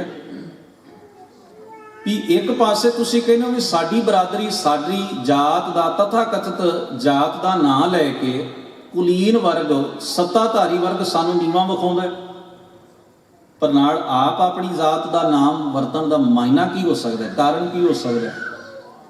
ਇਸ ਨੁਕਤੇ ਨੂੰ ਸਮਝਣਾ। ਜਦੋਂ ਕਿਸੇ ਨੂੰ ਚਿੜਾ ਕੇ ਇਹ ਸ਼ਬਦ ਖਾਸ ਤੌਰ ਉੱਤੇ ਬੋਲਿਆ ਜਾਂਦਾ, ਉਹਦਾ ਇੱਕੋ ਹੀ ਕਾਰਨ ਹੁੰਦਾ ਹੈ, ਮਾਨਸਿਕ ਤੌਰ ਤੇ ਬੰਦੇ ਨੂੰ ਤੋੜਨਾ। ਹਥਿਆਰ ਇਕੱਲੇ ਫਿਜ਼ੀਕਲੀ ਸਰੀਰਕ ਨਹੀਂ ਵਰਤੇ ਜਾਂਦੇ, ਮਾਨਸਿਕ ਵੀ ਵਰਤੇ ਜਾਂਦੇ, ਅੰਦਰੋਂ ਡੈਡ ਕਰਨ ਵਾਸਤੇ। ਉਹ ਜਿਹੜੀ ਅੰਦਰੋਂ ਮੌਤ ਆਉਣੀ ਹੈ ਨਾ, ਉਹ ਆਉਣੀ ਹੈ ਸਾਡੇ ਜਦੋਂ ਸਾਡੇ ਅਹਿਸਾਸ ਜਿਹੜੇ ਨਾ, ਸਾਡੇ ਅਨੁਭਵ ਜਿਹੜੇ ਨੇ, ਜਦੋਂ ਸਾਡੀ ਅੰਦਰੋਂ ਅਣਖ ਮਰ ਜਾਂਦੀ ਹੈ, ਫਿਰ ਸਾਨੂੰ ਫਿਜ਼ੀਕਲੀ ਮਾਰਨ ਦੀ ਲੋੜ ਨਹੀਂ ਰਹਿੰਦੀ, ਫਿਰ ਅਸੀਂ ਆਪਣੇ ਆਪ ਹੀ ਮਰ ਜਾਂਦੇ। ਅੰਦਰੋਂ ਅਣਖ ਦਾ ਮਰ ਜਾਣਾ, ਅੰਦਰੋਂ ਅਹਿਸਾਸ ਦਾ ਮਰ ਜਾਣਾ, ਤੇ ਮਨ ਨੇ ਕਬੂਲ ਕਰ ਲੈਣਾ ਵੀ ਹਾਂ ਮੈਂ ਨੀਚ ਹਾਂ ਤੇ ਨੀਚ ਹੀ ਰਹਿਣਾ ਹੈ, ਹਾਂ ਮੈਂ ਨੀਵਾਂ ਤੇ ਨੀਵੇਂ ਹੀ ਰਹਿਣਾ ਹੈ, ਮੇਰੀ ਭਾਸ਼ਾ ਚੰਗੀ ਨਹੀਂ, ਮੇਰਾ ਧਰਮ ਚੰਗਾ ਨਹੀਂ, ਮੇਰਾ ਪਹਿਰਾਵਾ ਚੰਗਾ ਨਹੀਂ, ਮੇਰਾ ਕਲਚਰ ਚੰਗਾ ਨਹੀਂ, ਮੇਰੀ ਕੌਮੀਅਤ, ਮੇਰਾ ਇਤਿਹਾਸ ਚੰਗਾ ਨਹੀਂ। ਇਹ ਡੋਜ਼, ਇਹ ਦਵਾਈ ਜਿਹੜੀ ਸਾਨੂੰ ਪਿਆਈ ਜਾਂਦੀ ਹੈ, ਜਦੋਂ ਅਸੀਂ ਇਹਨੂੰ ਐਕਸੈਪਟ ਕਰ ਲਿਆ, ਸਮਝੋ ਖਤਮ ਹੋ ਗਿਆ, ਹੋਰ ਬਾਕੀ ਕੁਝ ਨਹੀਂ ਬਚਦਾ। ਇਹ ਹਥਿਆਰ ਹੈ, ਇਹ ਦੂਜਾ ਹਥਿਆਰ ਹੈ, ਔਰ ਇਹ ਬੜੀ ਵੱਡੀ ਪੱਧਰ ਉੱਤੇ ਅਸਰ ਕਰਦਾ ਹੈ, ਔਰ ਇਹਦਾ ਪਤਾ ਵੀ ਨਹੀਂ ਚੱਲਦਾ। ਗਰੀਬ ਨਵਾਜ਼ ਜਾਣਦੇ ਸਨ ਕਿ ਸਰੀਰਕ ਤੌਰ ਉੱਤੇ ਕਿਸੇ ਨੂੰ ਮਾਰਿਆ ਤੇ ਪਤਾ ਲੱਗ ਸਕਦਾ ਹੈ, ਪਰ ਇਸ ਤਰ੍ਹਾਂ ਆਤਮਿਕ ਤੇ ਮਾਨਸਿਕ ਮੌਤੇ ਮਾਰਨ ਵਾਲੇ ਜਿਹੜੇ ਹਥਿਆਰ ਤਾਕਤਵਰ ਧਿਰਾਂ ਦੂਸਰੀਆਂ ਧਿਰਾਂ ਤੇ ਵਰਤਦੀਆਂ ਨੇ, ਇਸ ਦਾ ਛੇਤੀ ਪਤਾ ਨਹੀਂ ਲੱਗਦਾ, ਤੇ ਇਸ ਤੋਂ ਬਚਣ ਵਾਸਤੇ ਉਪਰਾਲਾ ਵੀ ਵੱਡਾ ਹੀ ਕਰਨਾ ਪੈਂਦਾ। ਤੋ ਨੀਚ ਕਹਿ ਕੇ, ਬਰਾਦਰੀਆਂ ਦੇ ਨਾਂ ਲੈ ਕੇ, ਤੁਹਾਡੀ ਤੇ ਭਾਸ਼ਾ ਚੰਗੀ ਨਹੀਂ, ਤੁਹਾਡੀ ਤੇ ਕਿੱਤਾ ਚੰਗਾ ਨਹੀਂ, ਤੁਹਾਡੀ ਤਾਂ ਬਰਾਦਰੀ, ਤੁਹਾਡਾ ਤਾਂ ਜਨਮ ਹੀ ਚੰਗਾ ਨਹੀਂ, ਗੱਲ ਅਸੀਂ ਅੰਦਰੋਂ ਡੈਡ ਕਰ ਲੈਣੀ। ਸਦੀਆਂ ਤੋਂ ਇਹੀ ਪੈਟਰਨ ਬਣਾਇਆ ਦੂਸਰਿਆਂ ਨੂੰ ਗੁਲਾਮ ਰੱਖਣ ਲਈ। ਜਦੋਂ ਉਸ ਵੇਹ ਵਿੱਚ, ਉਸ ਜਗ੍ਹਾ ਦੇ ਉੱਤੇ ਆ ਕੇ ਭਗਤ ਜੀ ਖਲੋਂਦੇ ਨੇ, ਪੂਰੀ ਸੇਧ ਰੱਖ ਕੇ ਉਸ ਹਥਿਆਰ ਨੂੰ ਖੁੰਡਿਆਂ ਕਰਨ ਲਈ ਉਹ ਚੋਟ ਮਾਰਦੇ ਨੇ, ਕਹਿੰਦੇ ਨੇ ਕਬੀਰ ਮੇਰੀ ਜ਼ਾਤ ਕੋ ਸਭ ਕੋ ਹਸਨੇ ਹਾਰ, ਬਲਿਹਾਰੀ ਇਸ ਜ਼ਾਤ ਕੋ ਜੇ ਜਪਿਓ ਸਿਰਜਣਹਾਰ। ਜ਼ਾਤ ਦਾ ਮਤਲਬ ਹੈ ਮੇਰਾ ਭਾਈਚਾਰਾ, ਜਿਹੜਾ ਮੈਂ ਤਾਂ ਸਦਕੇ ਜਾਣਾ, ਮੈਨੂੰ ਤਾਂ ਕੋਈ ਭਾਵਨਾ ਨਹੀਂ ਇਸ ਗੱਲ ਅਖਵਾਉਣ ਵਿੱਚ। ਤੁਸੀਂ ਜਿਹੜਾ ਵਾਰ ਮੇਰੇ ਤੇ ਕਰਨਾ ਚਾਹੁੰਦੇ ਹੋ, ਇਹ ਮੇਰਾ ਜਵਾਬ ਹੈ, ਇਹ ਮੇਰਾ ਉੱਤਰ ਹੈ। ਔਰ ਬੜੇ ਕਰੜੇ ਢੰਗ ਨਾਲ ਉਹਨਾਂ ਨੇ ਬਾਣੀ ਦੇ ਵਿੱਚ ਇਹਨਾਂ ਗੱਲਾਂ ਦੇ ਜਵਾਬ ਦਿੱਤੇ ਨੇ, ਭਾਵੇਂ ਉਹ ਕਬੀਰ ਸਾਹਿਬ ਦੇ ਸ਼ਬਦ ਹੋਣ, ਭਾਵੇਂ ਉਹ ਭਗਤ ਰਵਿਦਾਸ ਜੀ ਦੇ ਹੋਣ, ਭਾਵੇਂ ਭਗਤ ਨਾਮਦੇਵ ਸਾਹਿਬ ਦੇ ਹੋਣ। ਪੜ੍ਹਨ ਵਾਲੇ, ਜੋ ਤੂੰ ਬ੍ਰਾਹਮਣ ਬ੍ਰਾਹਮਣੀ ਜਾਇਆ ਤੂੰ ਆਨ ਬਾਟ ਕਾਹੇ ਨਹੀਂ ਆਇਆ। ਤੇਰੀਆਂ ਰਗਾਂ 'ਚ ਕਿਹੜਾ ਦੁੱਧ ਵਗਦਾ ਵੀ ਮੇਰੀਆਂ ਰਗਾਂ 'ਚ ਲਹੂ ਵਗਦਾ। ਜਿਹੋ ਜਿਹਾ ਲਹੂ ਮੇਰੀਆਂ ਰਗਾਂ 'ਚ ਹੈ ਉਹੋ ਜਿਹਾ ਤੇਰੀਆਂ ਰਗਾਂ 'ਚ ਹੈ। ਤੂੰ ਉੱਚਾ ਕਿਵੇਂ ਹੋ ਗਿਆ? ਇਹੋ ਜਿਹੇ ਜਵਾਬ ਸੌਖੇ ਨਹੀਂ ਸਨ। ਇਹ ਕਿੰਨੀਆਂ ਸਦੀਆਂ ਪਹਿਲਾਂ ਦੀ ਗੱਲ ਹੈ, ਕਿੰਨੀਆਂ ਸਦੀਆਂ ਪਹਿਲਾਂ। ਗਰੀਬ ਨਵਾਜ ਪਾਤਸ਼ਾਹ ਜੀ ਦੀ ਮੁਬਾਰਕ ਬਾਣੀ ਇਸ ਰੂਪ ਵਿੱਚ। ਹੁਣ ਇਹ ਬਾਣੀ ਦਾ ਚਿੰਤਨ ਸਿੱਖ ਗੁਰੂ ਕਾਲ ਤੋਂ ਕਰਦਾ ਹੈ। ਜਿਸ ਨੇ ਸਿੱਖ ਦੇ ਅੰਦਰ ਉਹ ਗੈਰਤ, ਉਹ ਭਾਈਚਾਰਾ, ਉਹ ਮਾਨਸਿਕ ਔਰ ਆਤਮਿਕ ਤੌਰ ਤੇ ਜਿਉਂਦੇ ਰਹਿਣ ਦੀ ਜਿਹੜੀ ਭਾਵਨਾ ਹੈ ਉਹ ਪੈਦਾ ਕੀਤੀ, ਤੇ ਜਿਸ ਨੂੰ ਪੈਦਾ ਕਰਨ ਵਾਸਤੇ ਗੁਰੂ ਮਹਾਰਾਜ ਨੇ ਬਾਣੀ ਦਾ ਅਤੇ ਇਤਿਹਾਸ ਆਪਣੇ ਜੀਵਨ ਰਾਹੀਂ ਜੋ ਘਟਨਾਵਾਂ ਸਤਿਗੁਰਾਂ ਨੇ ਵਰਤਾਈਆਂ, ਇਹ ਦੋ ਦਾਤਾਂ ਜਿਹੜੀਆਂ ਸਨ ਸਤਿਗੁਰਾਂ ਨੇ ਸਿੱਖ ਨੂੰ ਦਿੱਤੀਆਂ। ਸਿੱਖ ਬੁਲੰਦ ਹੁੰਦਾ ਗਿਆ। ਔਰ ਇਹ ਗੱਲ ਨੋਟ ਕਰਨਾ, ਜਦੋਂ ਇਹਨਾਂ ਦੋਵਾਂ ਨਾਲੋਂ ਸਾਡਾ ਤਾਲੁਕ ਟੁੱਟਦਾ ਹੈ, ਅਸੀਂ ਡਿੱਗਦੇ ਵੀ ਉਦੋਂ ਹੀ ਹਾਂ। ਜਦੋਂ ਬਾਣੀ ਨਾਲੋਂ ਟੁੱਟਦਾ ਤੇ ਜਦੋਂ ਆਪਣੀ ਇਤਿਹਾਸਕ ਧਾਰਾ ਨਾਲੋਂ ਸਾਡਾ ਸੰਬੰਧ ਟੁੱਟਦਾ ਹੈ, ਉਦੋਂ ਹੀ ਸਾਡੇ 'ਚ ਪ੍ਰੋਬਲਮ ਪੈਂਦੀ ਹੈ। ਉਸ ਤਰ੍ਹਾਂ ਨਹੀਂ ਪੈਂਦੀ। ਸਾਡੇ ਮਰਨ ਦੇ ਕਾਰਨ ਹੀ ਇਹ ਨੇ, ਸਾਡੇ ਪਛੜ ਜਾਣ ਦੀ ਵਜ੍ਹਾ ਹੀ ਇਹ ਹੈ ਕਿ ਅਸੀਂ ਇਹਨਾਂ ਦੋਵਾਂ ਧਾਰਾ ਦੇ ਵਿੱਚ ਰਹਿਣਾ ਜਦੋਂ ਪਸੰਦ ਨਹੀਂ ਕਰਦੇ, ਇੱਧਰ ਉੱਧਰ ਥੋੜ੍ਹਾ ਜਿਹਾ ਵੀ ਹੁੰਦੇ ਆ, ਉਸ ਵੇਲੇ ਹੀ ਸਾਡੇ ਵਿਹੜੇ ਦੇ ਵਿੱਚ ਅਨੇਕਾਂ ਹੀ ਮਸਲੇ ਸਿਰ ਚੁੱਕਦੇ। ਪਰ ਅਸੀਂ ਕਦੇ ਨਹੀਂ ਮੈਂ ਤਾਂ ਕਈ ਵਾਰ ਸੋਚਦਾ, ਅਸੀਂ ਅਜੇ ਤੱਕ ਕਿੰਨਾ ਗੱਲਾਂ ਤੇ ਅੜੇ ਹਾਂ ਜੀ। ਮੈਨੂੰ ਪੰਜਾਂ ਪਿਆਰਿਆਂ ਦਾ ਪ੍ਰਸ਼ਾਦ ਨਹੀਂ ਮਿਲਿਆ। ਕਮਾਲ ਦੀ ਖੇਡ। ਉਹ ਦੁਨੀਆ ਕਿੱਥੇ ਪਹੁੰਚੀ, ਅਸੀਂ ਕਿੱਥੇ ਖਲੋਤੇ ਹਾਂ। ਮੈਂ ਗੁਰਦੁਆਰੇ ਤਾਂ ਨਹੀਂ ਆਉਂਦਾ ਜੀ ਮੈਨੂੰ ਫਲਾਣੇ ਨੇ ਵੇਖ ਲਿਆ। ਮੈਂ ਬਾਣੀ ਇਸ ਕਰਕੇ ਨਹੀਂ ਪੜ੍ਹਦਾ ਜੀ ਮੈਨੂੰ ਮੇਰੇ ਕੋਲੋਂ ਕਿਸੇ ਨੇ ਕਿਹਾ ਸੀ ਜੇ ਤੂੰ ਗਲਤ ਪੜ੍ਹੀ ਤੈਨੂੰ ਪਾਪ ਲੱਗਣਾ। ਇਹਦਾ ਮਤਲਬ ਪੜ੍ਹੋ ਹੀ ਨਾ। ਇਹ ਕੀ ਗੱਲਾਂ ਨੇ? ਗੌਰ ਕਰਨਾ, ਅਸੀਂ ਧਾਰਮਿਕ ਤੌਰ ਤੇ ਅਸੀਂ ਅਜੇ ਵੀ ਬੱਚਿਆਂ ਵਾਲੀ ਬੁੱਧ ਵਿੱਚ ਹਾਂ। ਬਹੁਤ ਛੋਟੇ ਬੱਚਿਆਂ ਵਾਲੀਆਂ ਜਿੱਦਾਂ ਉੱਤੇ ਖੜੇ ਹੋਏ, ਬਹੁਤ ਛੋਟੇ। ਨਿੱਕੀ ਨਿੱਕੀ ਗੱਲ ਉੱਤੇ ਖਿੱਚਦੇ ਰਹਿਣਾ, ਈਰਖਾ ਦੇ ਵਿੱਚ ਸੜਦੇ ਰਹਿਣਾ, ਨਫ਼ਰਤ ਵਿੱਚ ਜਾਣਾ, ਹਰ ਗੱਲ ਦਾ ਮਸਲਾ ਬਣਾਉਣਾ, ਹਰ ਮਸਲੇ ਨੂੰ ਫਿਰ ਚੁੱਕਣਾ ਤੇ ਉਸ ਮਸਲੇ ਦੇ ਉੱਤੇ ਰਾਜਨੀਤੀ ਕਰਨੀ। ਅਸੀਂ ਸਮਝਦੇ ਕਿੱਡਾ ਦਿਮਾਗ ਹੈ ਸਾਡਾ, ਕਿੰਨੇ ਸਿਆਣੇ ਆ ਅਸੀਂ। ਨਹੀਂ, ਖਿਮਾ ਕਰਨਾ, ਬੇਵਕੂਫੀ ਦੀ ਇਹ ਸਭ ਤੋਂ ਵੱਡੀ ਨਿਸ਼ਾਨੀ ਹੈ ਜਿਹੜੀ ਅੱਜ ਮੇਰੀ ਕੌਮ ਵਿੱਚ ਪ੍ਰਗਟ ਹੋ ਰਹੀ, ਔਰ ਮੈਂ ਵੀ ਵਿੱਚ ਹੀ। ਸਾਡਾ ਭਵਿੱਖ ਰੁੜਦਾ ਹੈ, ਸਾਨੂੰ ਕੋਈ ਚੇਤਾ ਨਹੀਂ ਆਉਂਦਾ। ਸਾਡੇ ਘਰਾਂ ਵਿੱਚ ਸਾਡੀ ਬੋਲੀ ਨਹੀਂ ਬੋਲੀ ਜਾਂਦੀ। ਬੋਲੀ ਤੋਂ ਟੁੱਟਿਆ ਹੋਇਆ ਜਿਹੜਾ ਘਰ ਹੈ ਉਹ ਧਰਮ ਨਾਲ ਨਹੀਂ ਜੁੜ ਸਕਦਾ, ਧਰਮ ਦੀ ਅਸਲ ਗੱਲ ਨੂੰ ਨਹੀਂ ਸਮਝ ਸਕਦਾ। ਸਾਡੇ ਘਰ ਵਿੱਚ ਇਤਿਹਾਸ ਦੀ ਗੱਲ ਨਹੀਂ, ਸਾਡੇ ਘਰ ਵਿੱਚ ਸਾਡੇ ਕਲਚਰ ਦੀ ਗੱਲ ਨਹੀਂ। ਕਾਹਦੀਆਂ ਲੜਾਈਆਂ ਲੜਦੇ, ਕਾਹਦਾ ਦਿਮਾਗ ਹੈ ਸਾਡਾ? ਕਿੱਥੇ ਪਹੁੰਚੇ ਹਾਂ ਅਸੀਂ? ਕਿਤੇ ਵੀ ਨਹੀਂ ਪਹੁੰਚੇ। ਅਸੀਂ ਆਪਣਾ ਬੈਕ ਗੇਅਰ ਪਾਇਆ ਹੋਇਆ ਤੇ ਪਿਛਾਂਹ ਜਾ ਰਹੇ ਹਾਂ। ਸਾਡੀਆਂ ਨਸਲਾਂ ਦਾ ਘਾਤ ਹੋ ਰਿਹਾ। ਬਹੁ ਗਿਣਤੀ ਕਲਚਰ ਦੇ ਵਿੱਚ ਸਾਡਾ ਦਮ ਘੁੱਟ ਕੇ, ਖਿਮਾ ਕਰਨਾ, ਉਹ ਵਕਤ ਨਾ ਆਵੇ। ਅੱਜ ਵੀ ਬਜ਼ੁਰਗ ਹੀ ਲੱਭਣੇ ਪੈਂਦੇ ਨੇ। 20 ਸਾਲ ਬਾਅਦ ਕੀ ਹੋਏਗਾ? ਖਿਮਾ ਕਰਨਾ, ਹੁਣ ਵੀ ਗੁਰਦੁਆਰਿਆਂ 'ਚ ਬਜ਼ੁਰਗ ਹੀ ਲੱਭਣੇ ਪੈਂਦੇ ਨੇ। ਬਜ਼ੁਰਗ ਹੀ ਸੇਵਾ ਕਰਨਗੇ, ਬਜ਼ੁਰਗ ਹੀ ਪਾਠ ਕਰਨਗੇ, ਬਜ਼ੁਰਗ ਹੀ ਬੈਠਣਗੇ। ਤੁਸੀਂ ਜ਼ਰਾ 20 ਸਾਲ ਬਾਅਦ ਦੀ ਝਾਤ ਮਾਰ ਕੇ ਵੇਖਿਓ ਕੀ ਹੋਏਗਾ। ਜੋ ਅਸੀਂ ਕਰ ਰਹੇ ਹਾਂ ਇਹਦੇ ਤੋਂ ਕੱਢਾਂਗੇ ਕੀ ਅਸੀਂ? ਇਹ ਕੋਈ ਨਹੀਂ ਸੋਚਦਾ। ਸਿਆਣੀਆਂ ਕੌਮਾਂ ਤਾਂ ਆਪਣੇ ਭਵਿੱਖ ਲਈ ਸੋਚਦੀਆਂ ਨੇ। ਅਸੀਂ ਜਿਹੜੇ ਭਾਰ ਚੁੱਕੀ ਬੈਠੇ, ਭਾਰ ਹੀ ਸਾਨੂੰ ਦੱਬ ਦੇਣਗੇ। ਇਸ ਕਰਕੇ ਇਹਨਾਂ ਚੀਜ਼ਾਂ ਤੋਂ ਸਾਨੂੰ ਅੱਜ ਕੌਮੀ ਤੌਰ ਤੇ ਬਾਹਰ ਆਉਣ ਦੀ ਲੋੜ ਹੈ। ਆਪੇ ਨੂੰ ਜਿੰਨਾ ਚਿਰ ਅਸੀਂ ਸਵਾਰ ਕੇ ਆਪ ਗੁਰੂ, ਜੇ ਕੌਮ ਦਾ ਭਲਾ ਚਾਹੁੰਦੇ ਹਾਂ, ਸਭ ਤੋਂ ਪਹਿਲਾਂ ਆਪ ਗੁਰੂ ਕੀ ਬਾਣੀ ਨੂੰ ਪੜ੍ਹਨਾ ਸ਼ੁਰੂ ਕਰੀਏ। ਆਪਣੇ ਕਲਚਰ ਨੂੰ, ਆਪਣੇ ਸੱਭਿਆਚਾਰ ਨੂੰ, ਆਪਣੀ ਮਰਿਆਦਾ ਨੂੰ ਆਪ ਪਿਆਰ ਕਰੀਏ। ਜੇ ਕੌਮ ਦਾ ਭਲਾ ਚਾਹੁੰਦੇ ਹਾਂ, ਅਸੀਂ ਜਿੱਥੇ ਵੀ ਚਾਰ ਜੀ ਜੁੜਦੇ ਹਾਂ ਕੌਮ ਦਾ ਚਿੰਤਨ ਕਰਦੇ ਹਾਂ। ਪਰ ਮੈਂ ਸੋਚਾਂ, ਮੈਂ ਬਾਣੀ ਪੜ੍ਹਦਾ, ਮੈਂ ਆਪਣੇ ਇਤਿਹਾਸ ਬਾਰੇ ਕੁਝ ਜਾਣਦਾ, ਮੈਂ ਆਪਣੀ ਮਾਤ ਭਾਸ਼ਾ ਨੂੰ ਬੋਲਦਾ, ਮੇਰੇ ਘਰ ਵਿੱਚ ਗੁਰੂ ਕੀ ਬਾਣੀ ਦੀ ਕੋਈ ਗੱਲ, ਕੋਈ ਇਤਿਹਾਸ ਦੀ ਗੱਲ ਹੁੰਦੀ ਹੈ। ਮੈਂ ਕੌਮ ਦੀ ਤਾਂ ਚਿੰਤਾ ਕਰਨੀ ਚਾਹੁੰਦਾ, ਆਪਣੀ ਨਹੀਂ ਕਰਨੀ ਚਾਹੁੰਦਾ। ਕਿਉਂ ਮੈਂ ਕੌਮ ਦਾ ਹਿੱਸਾ ਨਹੀਂ। ਇੱਕ ਇੱਕ ਬੰਦਾ ਜੁੜ ਕੇ ਕੌਮ ਬਣਨੀ ਹੈ।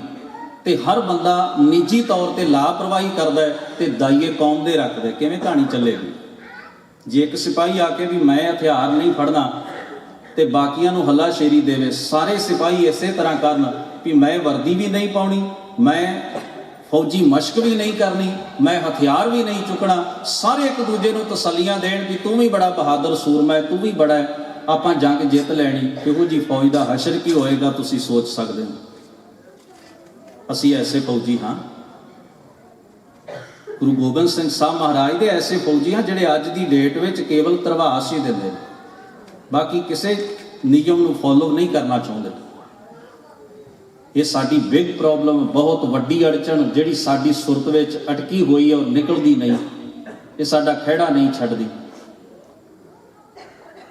ਮੇਰਾ ਅੰਤਰ-ਆਤਮਾ ਕਹਿੰਦੇ ਤੂੰ ਉਹ ਕਰ ਜੋ ਦੁਨੀਆ ਚਾਹੁੰਦੀ ਹੈ, ਤੂੰ ਉਹ ਕਰ ਜੋ ਸੰਸਾਰ, ਤੂੰ ਉਹੋ ਜਿਹਾ ਬਣ ਜੋ ਸੰਸਾਰ ਤੈਨੂੰ ਵੇਖਣਾ ਚਾਹੁੰਦਾ ਹੈ, ਤੂੰ ਉਹ ਬੋਲ ਜੋ ਸੰਸਾਰ ਸੁਣਨਾ ਚਾਹੁੰਦਾ ਹੈ, ਤੂੰ ਉਹ ਕਰ ਜੋ ਸੰਸਾਰ ਨੂੰ ਚੰਗਾ ਲੱਗਦਾ। ਗੁਰੂ ਨੂੰ ਛੱਡ ਪਾਸੇ, ਗੁਰੂ ਤਾਂ ਗੁਰਦੁਆਰੇ ਰਹਿ ਗਿਆ, ਗੁਰੂ ਤੈਨੂੰ ਕਿਹੜਾ ਵੇਖਦਾ? ਗੁਰੂ ਨੇ ਕਿਹੜੀ ਨਾ ਨੌਕਰ ਕਰਨੀ ਹੈ? ਤੇ ਗ੍ਰੰਥੀ ਤਾਂ ਹੋਇਆ ਹੀ ਸਾਡਾ ਨੌਕਰ। ਉਹ ਕੌਣ ਹੁੰਦਾ? ਮਰਿਆਦਾ ਦਾ ਪਾਠ ਪੜਾਉਣ ਵਾਲਾ। ਅੱਜ ਅਸੀਂ ਇੱਥੇ ਖਲੋਤੇ ਹੋਏ ਹਾਂ, ਆਪਣੀਆਂ ਜਿੰਨੀਆਂ ਵੀ ਸਾਡੀਆਂ ਸੰਸਥਾਵਾਂ ਸਨ ਗੁਰੂ ਮਹਾਰਾਜ ਦੀਆਂ ਬਖਸ਼ੀਆਂ, ਖਿਮਾ ਕਰਿਓ, ਕੋਈ ਗੰਦਲੀ ਹੋਣ ਤੋਂ ਅਸੀਂ ਬਚਾ ਨਹੀਂ ਸਕੇ। ਸਾਡੀ ਸਿਆਣਪ ਨੇ ਉਹਨੂੰ ਪਲੀਤ ਕੀਤਾ। ਜਿਸ ਵੇਲੇ ਉਹ ਗੱਲ ਕਰ ਰਹੇ ਸਨ, ਹਜ਼ੂਰ ਖਿੜਖਿੜਾ ਕੇ ਹੱਸ ਪਏ ਔਰ ਅਗਲੀ ਜਿਹੜੀ ਗੱਲ ਕਹੀ ਉਹ ਇਹ ਸੀ, ਮਹਾਰਾਜ ਕਹਿਣ ਲੱਗੇ, ਉਹ ਪਿਆਰਿਓ, ਖੂਹਾਂ ਤੋਂ ਤੁਹਾਨੂੰ ਪਾਣੀ ਲੈਣ ਕੋਈ ਚੜ੍ਹਨ ਨਹੀਂ ਦਿੰਦਾ। ਆਪਣੀ ਜਿਹੜੀ ਜ਼ਮੀਨ 'ਚ ਤੁਸੀਂ ਹਲ ਵਾਹੁੰਦੇ ਹੋ ਉਹ ਜ਼ਮੀਨ ਤੁਹਾਡੀ ਨਹੀਂ, ਉਹ ਜਗੀਰਦਾਰ ਦੀ ਹੈ। ਤੁਸੀਂ ਤੇ ਮੁਜਾਰੇ ਹੋ, ਮਿਹਨਤ ਤੁਸੀਂ ਕਰਦੇ ਹੋ ਤੇ ਅਨਾਜ ਉਹਦੇ ਸਾਹਮਣੇ ਢੇਰੀ ਕਰਦੇ ਹੋ। ਉਹ ਖਾਣ ਜੋਗਾ ਦੇਵੇ ਨਾ ਦੇਵੇ, ਸਾਰੀ ਉਮਰ ਉਹਦੇ ਸਾਹਮਣੇ ਗਿੜਗਿੜਾਉਂਦੇ ਹੋ। ਤੁਹਾਡੀ ਕਿਰਤ ਤੇ ਡਾਕਾ ਵੱਜਦਾ ਹੈ। ਉਹ ਪੁਜਾਰੀ ਤੁਹਾਨੂੰ ਵਰਗਲਾ ਕੇ ਆਪਣੇ ਗੋਡੀ ਤੇ ਪੱਥਰਾਂ ਦੀ ਪੂਜਾ ਵਿੱਚ ਲਾ ਦਿੰਦੇ ਨੇ, ਰੱਬ ਤੱਕ ਤਾਂ ਤੁਹਾਡੀ ਸੁਰਤ ਪਹੁੰਚਣੀ ਨਹੀਂ ਦਿੰਦੇ। ਦਾਈਆ ਤੇ ਬਹੁਤ ਵੱਡਾ, ਕੋਈ ਸ਼ੱਕ ਨਹੀਂ, ਤੁਹਾਡਾ ਹੌਸਲਾ ਵੱਧ ਗਿਆ।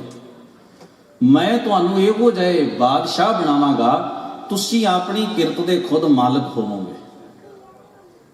ਮੈਂ ਤੁਹਾਨੂੰ ਤੁਹਾਡੇ ਘਰਾਂ ਵਿੱਚ ਹੀ ਲਾਹੌਰ ਤੇ ਦਿੱਲੀ ਵਰਗਾ ਰਾਜ ਦੇਣਾ ਚਾਹੁੰਦਾ। ਮੈਂ ਤੁਹਾਨੂੰ ਉਹ ਜੀਵਨ ਜੁਗਤ ਬਖਸ਼ਣਾ ਚਾਹੁੰਦਾ ਕਿ ਸਿੱਖ ਜਿੱਥੇ ਵੀ ਹੋਏ ਉਹਦੀ ਸੁਰਤ ਦਾ ਭਿਖਾਰੀਪੁਣਾ ਸਭ ਤੋਂ ਪਹਿਲਾਂ ਖਤਮ ਹੋ ਜਾਏ। ਤੁਸੀਂ ਵੇਖਦੇ ਨਹੀਂ, ਅਜੋਕੇ ਦੌਰ ਵਿੱਚ ਸਿੱਖ ਬਹੁਤ ਵੱਡੀਆਂ ਪੋਸਟਾਂ ਤੇ ਪਹੁੰਚ ਕੇ ਵੀ ਸਭ ਤੋਂ ਵੱਧ ਭੁੱਖ ਵਿਖਾਉਂਦਾ ਕਿ ਨਹੀਂ ਵਿਖਾਉਂਦਾ? ਜਮਾ ਕਰਨਾ ਮੈਂ ਕਾਹਦਾ ਰੱਜਿਆ ਹੋਇਆ ਜੇ ਮੇਰਾ ਧਿਆਨ ਲੋਕਾਂ ਦੀ ਜੇਬ ਉੱਤੇ ਹੈ। ਅਜੇ ਵੀ ਗਰੀਬ ਤਰਾਹ ਕਰਦੇ ਨੇ ਮੇਰੇ ਕੋਲੋਂ ਵੀ ਇਹ ਬੰਦੇ ਦੀ ਬਣਾਈ ਹੋਈ ਨੀਤੀ ਨੇ ਸਾਨੂੰ ਪੁੱਟ ਸੁੱਟਿਆ। ਗਰੀਬ ਰੁਲਦਾ, ਮੈਂ ਕਾਹਦਾ ਤਕੜਾ ਹੋਇਆ, ਕਾਹਦਾ ਰੱਜਿਆ? ਅਜੇ ਵੀ ਗਰੀਬ ਮੇਰੀ ਜਾਨ ਨੂੰ ਰੋਂਦਾ ਨਹੀਂ। ਕਲਗੀਧਰ ਮਹਾਰਾਜ ਦਾ ਇੱਕ ਹਜ਼ੂਰੀ ਕਵੀ ਹੈ, ਉਹਦਾ ਨਾਮ ਹੈ ਸੈਨਾ ਸਿੰਘ। ਉਹਨੂੰ ਅਸੀਂ ਕਵੀ ਸੈਨਾਪਤ ਵੀ ਕਹਿ ਦਿੰਦੇ ਹਾਂ। ਗੁਰਸ਼ੋਭਾ ਗ੍ਰੰਥ ਵਿੱਚ ਉਹਨੂੰ ਲਿਖਿਆ, ਖਾਲਸਾ ਕਿਹਦੇ ਵਰਗਾ ਹੋਣਾ ਚਾਹੀਦਾ? ਇਹਦਾ ਉੱਤਰ ਦਿੰਦਿਆਂ ਹੋਏ ਲਿਖਦੇ ਨੇ, ਖਾਲਸੋ ਹੋਵੇ ਖੁਦ ਖੁਦਾ, ਜਿਮ ਖੂਬੀ ਖੂਬ ਖੁਦਾਏ, ਆਨ ਨਾ ਮਾਨੈ ਆਨ ਕੀ, ਇੱਕ ਸੱਚੇ ਬਿਨ ਪਾਤਸ਼ਾਹ। ਕਹਿੰਦੇ ਖਾਲਸਾ ਤਾਂ ਉਹਦੇ ਵਰਗਾ ਹੀ ਹੋਣਾ ਚਾਹੀਦਾ ਜਿਹਦੀ ਮੌਜ ਵਿੱਚ ਪੈਦਾ ਹੋਇਆ, ਔਰ ਦੂਜੇ ਤੀਜੇ ਵੱਲ ਧਿਆਨ ਟਿਕਾਉਣਾ ਹੀ ਕਾਨੂੰ ਹੈ। ਉਹਦੇ ਤੋਂ ਬਿਨਾਂ, ਇੱਕ ਸੱਚੇ ਪਾਤਸ਼ਾਹ ਤੋਂ ਬਿਨਾਂ ਕਿਸੇ ਦੀ ਈਨ ਨਾ ਮੰਨਦਾ ਹੋ, ਕਿਸੇ ਅੱਗੇ ਨਾ ਝੁਕਦਾ ਹੋਵੇ। ਖਾਲਸਾ ਤਾਂ ਇਹੋ ਜਿਹਾ ਹੀ ਚਾਹੀਦਾ। ਇਹ ਗੁਰਸ਼ੋਭਾ ਗ੍ਰੰਥ ਦੀ ਪੰਕਤੀ ਹੈ। ਦਾਤਾਰ ਕਲਗੀਧਰ ਮਹਾਰਾਜ ਕਹਿਣ ਲੱਗੇ, ਮੈਂ ਤੁਹਾਨੂੰ ਉਹ ਜੀਵਨ ਦੇਣਾ ਚਾਹੁੰਦਾ, ਮੈਂ ਤੁਹਾਨੂੰ ਉਹ ਸਮਾਜ ਤੇ ਉਹ ਕਲਚਰ ਦੇਣਾ ਚਾਹੁੰਦਾ ਜਿਹੜਾ ਇੰਨਾ ਅਮੀਰ ਹੋਏਗਾ, ਜਿਹੜਾ ਇਸ ਕਲਚਰ ਨਾਲ ਜੁੜ ਗਿਆ ਉਹਦੀ ਆਤਮਿਕ ਮਾਨਸਿਕ ਕੰਗਾਲੀ ਹਮੇਸ਼ਾ ਵਾਸਤੇ ਮੁੱਕ ਜਾਏਗੀ। ਇਸ ਦਿੱਲੀ ਤੇ ਲਾਹੌਰ 'ਚ ਕਈ ਆਏ ਤੇ ਕਈ ਗਏ, ਆਉਂਦੇ ਰਹਿਣਗੇ ਜਾਂਦੇ ਰਹਿਣਗੇ, ਇੱਥੇ ਕਿਹੜੀ ਕਿਸੇ ਦੀ ਇੱਟ ਲੱਗੀ ਹੈ? ਸ਼ੇਰੇ ਪੰਜਾਬ ਨੂੰ ਪੁੱਛਿਆ ਨਾ, ਤੁਹਾਡੇ ਹੈਰਾਨੀ ਦੀ ਗੱਲ ਹੈ, ਜਿਸ ਵੇਲੇ ਮੀਟਿੰਗ ਹੋ ਰਹੀ ਸੀ ਨਾ ਅੰਗਰੇਜ਼ਾਂ ਦੇ ਨਾਲ, ਮਹਾਰਾਜਾ ਸਾਹਿਬ ਬਿਲਕੁਲ ਅਨਪੜ੍ਹ ਸਨ, ਗੁਰਮੁਖੀ ਬੋਲ ਸਕਦੇ ਸਨ ਉਹ ਵੀ, ਜਿਹੜੀ ਉਹਨਾਂ ਨੂੰ ਵਿਰਸੇ 'ਚ ਮਿਲੀ ਹੈ। ਲਿਖ ਨਹੀਂ ਸਨ ਸਕਦੇ, ਲਿਖਿਆ ਪੜ੍ਹ ਨਹੀਂ ਸਨ ਸਕਦੇ। ਦੋ ਵੱਡੀਆਂ ਕੌਮਾਂ ਨਾਲ ਸੰਬੰਧ ਜੁੜਿਆ, ਅੰਗਰੇਜ਼ਾਂ ਨਾਲ दूसरा इस्लामी हुकूमत नाल। फ्रांसीसी उन्हां दी नौकरी करन आउंदे सन। नपोलीਅन दी फौज विचों जदों नपोलीਅन दी फौज टुट गई, इंग्लैंड ने उसनूं हरा दिता, तो जिन्ने जरनैल सन वो सारे दे सारे उन्हां चों बहु गिणती पंजाब विच नौकरी करना। राज की ताकत वेखो। अज असीं इन्हां मुल्कां च आउंदे हां, कदे ये लोग साडे मुल्क विच आउंदे सन नौकरी करन वास्ते, ते कुछ है सी ते आउंदे सन ना। तीन धिरां दी संधि हुंदी है, काबल दे बादशाह दी, अफगानिस्तान दे बादशाह दी, और गद्दी तो लथा होया शाहजमान, ते तीसरी अंग्रेज़ां दी। फारसी विच, अंग्रेजी विच ते गुरमुखी पंजाबी विच तिन्ने लिखतां लिखियां गईयां, संधि कीती गई। अंग्रेज अफसर ने पूछया दोभाषीए नूं कि तुहाडे महाराजे ने अपने डोले उत्ते जिहड़ा हीरा बधा इहनूं इहने अपनी पग उत्ते क्यों नहीं बधा? हीरे तां ताजा च जड़े जांदे ने। तुसीं उहनूं अनपढ़ कह लो, तुसीं उहनूं जो मर्जी कह लो, पर बंदे दी स्पिरिट वेखो। उन्हें जवाब दिता जिस वेले उन्हें पूछया, वो कहण लग्या महाराजा कहंदा है की आंदा है? वो नेड़े होके कहण लग्या, कहंदा महाराजा साहब ये पुछदा है कि जिहड़ा हीरा तुसीं डोले ते बधा है, ये हीरा तुसीं अपने दस्तार उत्ते सिर उत्ते क्यों नहीं बधा? जदों कि मुगल बादशाहां दी भी दस्तार उत्ते बजदे रहे ने, ये मुकट विच ताजां विच सजदे ने, ये डोले ते बन्नण वाली रवायत नवीं वेखी गई है। उस अनपढ़ बादशाह का जवाब यह सी, कहण लगे इहदी औकात नहीं, कलगीधर महाराज की बख्शी हुई दस्तार दे उत्ते चढ़ के बह सके। ये डोले तो इस करके बधा भी जिहदे डोलियां च दम हुंदा, इहो जिहियां दौलतां उहदा पानी भरदियां ने, ये तकड़े दा माड़े दा नहीं। डोले तो इस करके बधा भी बाहां दे जोर नाल लिया, जिहदी बांह च जोर होएगा लै जाएगा। अज तक किसी एक दा बन के ते रिहा नहीं, ते इहदी इन्नी औकात नहीं भी दशमेश की बख्शी दस्तार के उत्ते चढ़ के बह सके। ये इन्ने जोगा भी नहीं, इन्ना कीमती भी नहीं है, क्योंकि जो हजूर ने सानू दिता वो सदीव काल है। ये दौलतां आईयां ने चलियां जाणगियां, कदे किसे दा है कदे किसे दा है, ते कदे एक दा बन के तां रिहा ही नहीं। गरीब नवाज धन गुरु गोबिंद सिंह साह महाराज की बख्शी हुई उस स्पिरिट का जलवा वेखो। वो लोग जिहड़े सदियां तो अख चुक के वेख नहीं सन सकते, वो अपना खून डोलते रहे 1.5 सदी तक पंजाब की सर जमीन के उत्ते, ते अपना खून डोल के मरदियां ने कटदियां ने अपना राज बना ही लिया। 1733 च नादर शाह ने हमला किया सी दिल्ली के उत्ते, और उन जो लुट खसुट ते कतलेआम की वो अपना आप विच एक वखरा दहाया। वापस आया, पंजाब की धरती तो लंघण लग्या, सिखां ने उहदे ते हमले किए, और उस वेले लाहौर दे विच जिहड़ा राज सी जकरिया खान दा सी, उहने काबल दी ईन मान लई सी, जानी कि पंजाब दा सारा हिस्सा काबल नूं टैक्स भरदा है, ते जिहदा टैक्स भरीए जिन्हों उहदा पोलीटिकली तौर ते वो जगह उहदा हिस्सा होंदी, राजनीतिक तौर पर। वो मरदा खपदा सिखां नाल लड़दा, अद्धी रात नूं हमला हुंदा, 2-3 रातां च उन्हें पंजाब नूं लंघिया ते अखनूर कोल जाके उन्हें जा डेरा लाया। उत्थे जकरिया खान ने उन्होंने टैक्स की 25 लाख रुपया पे करना सी, वो भी उत्थे पैसे लैके पहुँच गया। पहला सवाल उन्होंने मिलदियां सार नादर शाह ने पूछे, कौन ने? मैं इन्हों खाक सार किए बिना अपने मुल्क च नहीं जाना। वो दिल्ली के बादशाह ने मेरे अगे गिड़ गिड़ा के मेरे नाल रिश्ता गंढिया, तो मैं दिल्ली नूं चूर चूर करके लाहौर का 25 लाख डन लैके मैं हिंदुस्तान नूं पैरां च झुकाया है। ये बंदे कौन ने जिन्होंने इन्नी तमीज़ नहीं कि 2 मुल्कों का जेतू बादशाह जा रहा है, मेरी फौज उत्ते हमले करते हैं, मैं इन्हों के घर घाड़ तबाह करके इन्हों के बच्चे को ना दिते, ये याद किवें करनगे नादर शाह चीज़ की है। वो गुस्से विच बोल रहा सी, जकरिया खान के चेहरे ते मुस्कुराहट आई। बादशाह गुरूर विच बोलिया, तू हसदा है? आख्या जनाब हसदा ते तां घर होणगे ते ढाओगे ना, ਬੱਚੇ ਜਿਉਂਦੇ ਹੋਣਗੇ ਤੇ ਕਹੋਗੇ ਨਾ, ਤਨ ਤੇ ਕੱਪੜੇ ਪਾਉਂਦੇ ਹੋਣਗੇ ਤੇ ਨੰਗਿਆਂ ਕਰੋਗੇ, ਖਾਂਦੇ ਹੋਣਗੇ ਤੇ ਭੁੱਖਿਆਂ ਮਾਰੋਗੇ, ਇਹਨਾਂ ਨੂੰ ਲੱਭੋਗੇ ਕਿੱਥੋਂ? ਨਾਦਰ ਸ਼ਾਹ ਨੇ ਆਖਿਆ ਤੂੰ ਕੀ ਕਹਿਣਾ ਚਾਹੁੰਦਾ? ਜ਼ਕਰੀਆ ਖਾਨ ਸਿੱਖਾਂ ਦੀ ਹਿਸਟਰੀ ਬਾਰੇ ਦੱਸਦਾ, ਕਹਿੰਦਾ ਘਰ ਤਾਂ ਇਹਨਾਂ ਦੇ ਮਟਾਏ ਹੋਏ ਨੇ, ਸਿਰਾਂ ਦੇ ਮੁੱਲ ਰੱਖੇ ਹੋਏ ਨੇ, ਬੱਚੇ ਔਰਤਾਂ ਇਹਨਾਂ ਦੀਆਂ ਲਖਪਤ ਦੀਆਂ ਜੇਲ੍ਹਾਂ ਵਿੱਚ ਰੋਲ ਦਿੱਤੀਆਂ ਨੇ, ਕਤਲ ਕੀਤੇ ਨੇ, ਇਹਨਾਂ ਦੇ ਧਰਮਾਂ ਸਥਾਨਾਂ ਤੇ ਪਹਿਰੇ ਬਿਠਾਏ ਨੇ। ਹੁਣ ਤੁਸੀਂ ਦੱਸ ਦਿਓ ਇਹ ਤੋਂ ਵੱਧ ਤੁਸੀਂ ਮੇਰੇ ਤੋਂ ਵੱਧ ਕੀ ਕਰ ਸਕਦੇ ਹੋ ਪੰਜਾਬ ਵਿੱਚ ਇਹਨਾਂ ਦੇ ਲਈ? ਨਾਦਰ ਸ਼ਾਹ ਪੁੱਛਦਾ ਲੋਕ ਕੌਣ ਨੇ? ਕਹਿਣ ਲੱਗਾ ਜੀ ਇਹ ਗੁਰੂ ਨਾਨਕ ਗੁਰੂ ਗੋਬਿੰਦ ਸਿੰਘ ਸਾਹਿਬ ਨੂੰ ਆਪਣਾ ਵਲੀ ਮੰਨਦੇ ਨੇ, ਗੁਰੂ ਮੰਨਦੇ ਨੇ। ਇੱਕ ਰੱਬ ਤੋਂ ਬਿਨਾਂ ਇਹ ਕਿਸੇ ਦੀ ਪੂਜਾ ਨਹੀਂ ਕਰਦੇ, ਨਾ ਕਬਰ ਤੇ ਜਾਣ, ਨਾ ਮੜੀ ਤੇ ਜਾਣ, ਕੋਈ ਜੰਮ ਪਵੇ ਅਰਦਾਸ ਕਰਦੇ ਨੇ, ਕੋਈ ਮਰ ਜਾਏ ਅਰਦਾਸ ਕਰਦੇ ਨੇ। ਨਾ ਇਹ ਗੰਗਾ ਜਾਣ, ਨਾ ਇਹ ਮੱਕੇ ਜਾਣ, ਨਾ ਇਹਨਾਂ ਨੂੰ ਬਨਾਰਸ ਨਾਲ ਲੈਣ ਦੇਣ ਹੈ, ਨਾ ਇਹ ਉਜੈਨ ਜਾਂਦੇ ਨੇ, ਜਗਨਨਾਥ ਦੀ ਮੂਰਤੀ ਨੂੰ ਟੁੰਡਾ ਕਹਿ ਕੇ ਚੜਾਉਂਦੇ ਨੇ। ਇਹਨਾਂ ਦਾ ਵੱਖਰਾ ਹੀ ਕਲਚਰ ਹੈ। ਢਿੱਡੋਂ ਭੁੱਖੇ ਵੀ ਇਹ ਦਾਨੀ ਅਖਵਾਉਂਦੇ ਨੇ, ਤਨ ਤੋਂ ਨੰਗੇ ਵੀ ਆਪਣੇ ਆਪ ਨੂੰ ਬਾਦਸ਼ਾਹ ਦੱਸਦੇ ਨੇ, ਬਿਨ ਲਗਾਮ ਤੇ ਬਿਨਾਂ ਕਾਠੀ ਤੋਂ ਘੋੜੇ ਦੀ ਸਵਾਰੀ ਕਰਨਾ ਜਾਣਦੇ ਨੇ, ਤਲਵਾਰ ਦੇ ਧਨੀ ਨੇ। ਇਹਨਾਂ ਦੇ ਦਸ਼ਮੇਸ਼ ਗੁਰੂ ਨੇ ਇੱਕ ਆਬੇ ਹਯਾਤ ਇਹਨਾਂ ਨੂੰ ਇੱਕ ਬਾਟੇ ਵਿੱਚ ਪਾ ਕੇ ਦਿੱਤਾ, ਉਹਨੂੰ ਇਹ ਪੀਣਾ ਸਭ ਤੋਂ ਵੱਧ ਵਧੀਆ ਸਮਝਦੇ ਨੇ। ਔਰ ਜਦੋਂ ਤੋਂ ਇਹਨਾਂ 'ਚ ਕਿਸੇ ਨੇ ਰਲਣਾ ਹੋਵੇ ਉਹ ਆਬੇ ਹਯਾਤ ਉਹਨੂੰ ਪਿਆਇਆ ਜਾਂਦਾ। ਆਬੇ ਹਯਾਤ ਅੰਮ੍ਰਿਤ ਨੂੰ ਕਹਿੰਦੇ ਨੇ। ਔਰ ਇੱਕ ਕਲਾਮ ਪੜ੍ਹਦੇ ਨੇ, ਇਹ ਆਪਣੇ ਗੁਰੂ ਦਾ ਇੱਕ ਬਚਨ ਪੜ੍ਹਦੇ ਨੇ, ਉਹਨਾਂ ਬਚਨਾਂ ਨੂੰ ਇਹ ਹਰ ਵੇਲੇ ਗਾਉਂਦੇ, ਪੜ੍ਹਦੇ, ਸੁਣਦੇ, ਸੁਣਾਉਂਦੇ ਰਹਿੰਦੇ ਨੇ।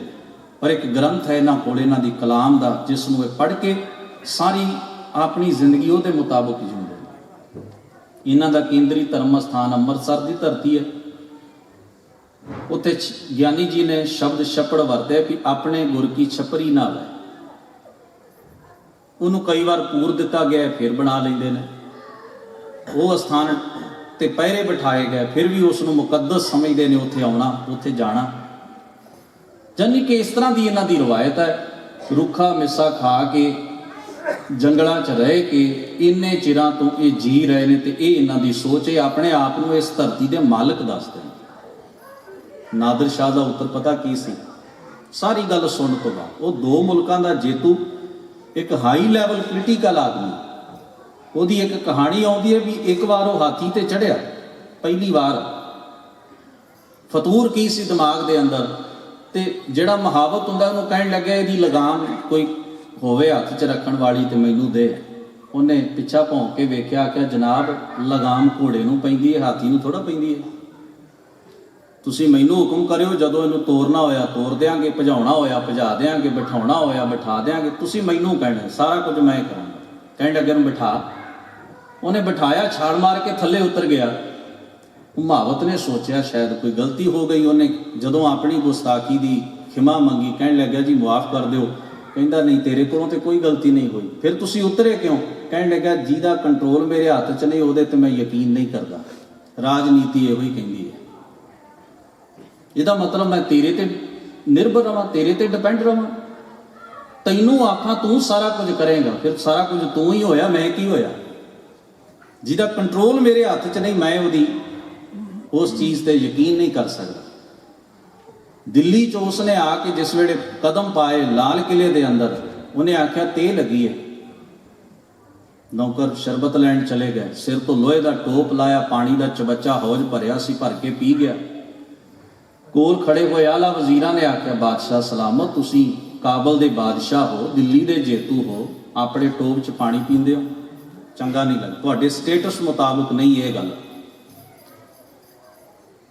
ਨਾਦਰ ਸ਼ਾਹ ਦਾ ਉੱਤਰ ਸੀ, ਕਹਿਣ ਲੱਗਿਆ ਨਾਦਰ ਜੇ ਨਾਦਰ ਸ਼ਰਬਤਾਂ ਦੀ ਉਡੀਕ ਕਰਦਾ ਤੇ ਦੋ ਮੁਲਕ ਨਾਦਰ ਦੇ ਕਦਮਾਂ ਵਿੱਚ ਨਾ ਹੁੰਦੇ।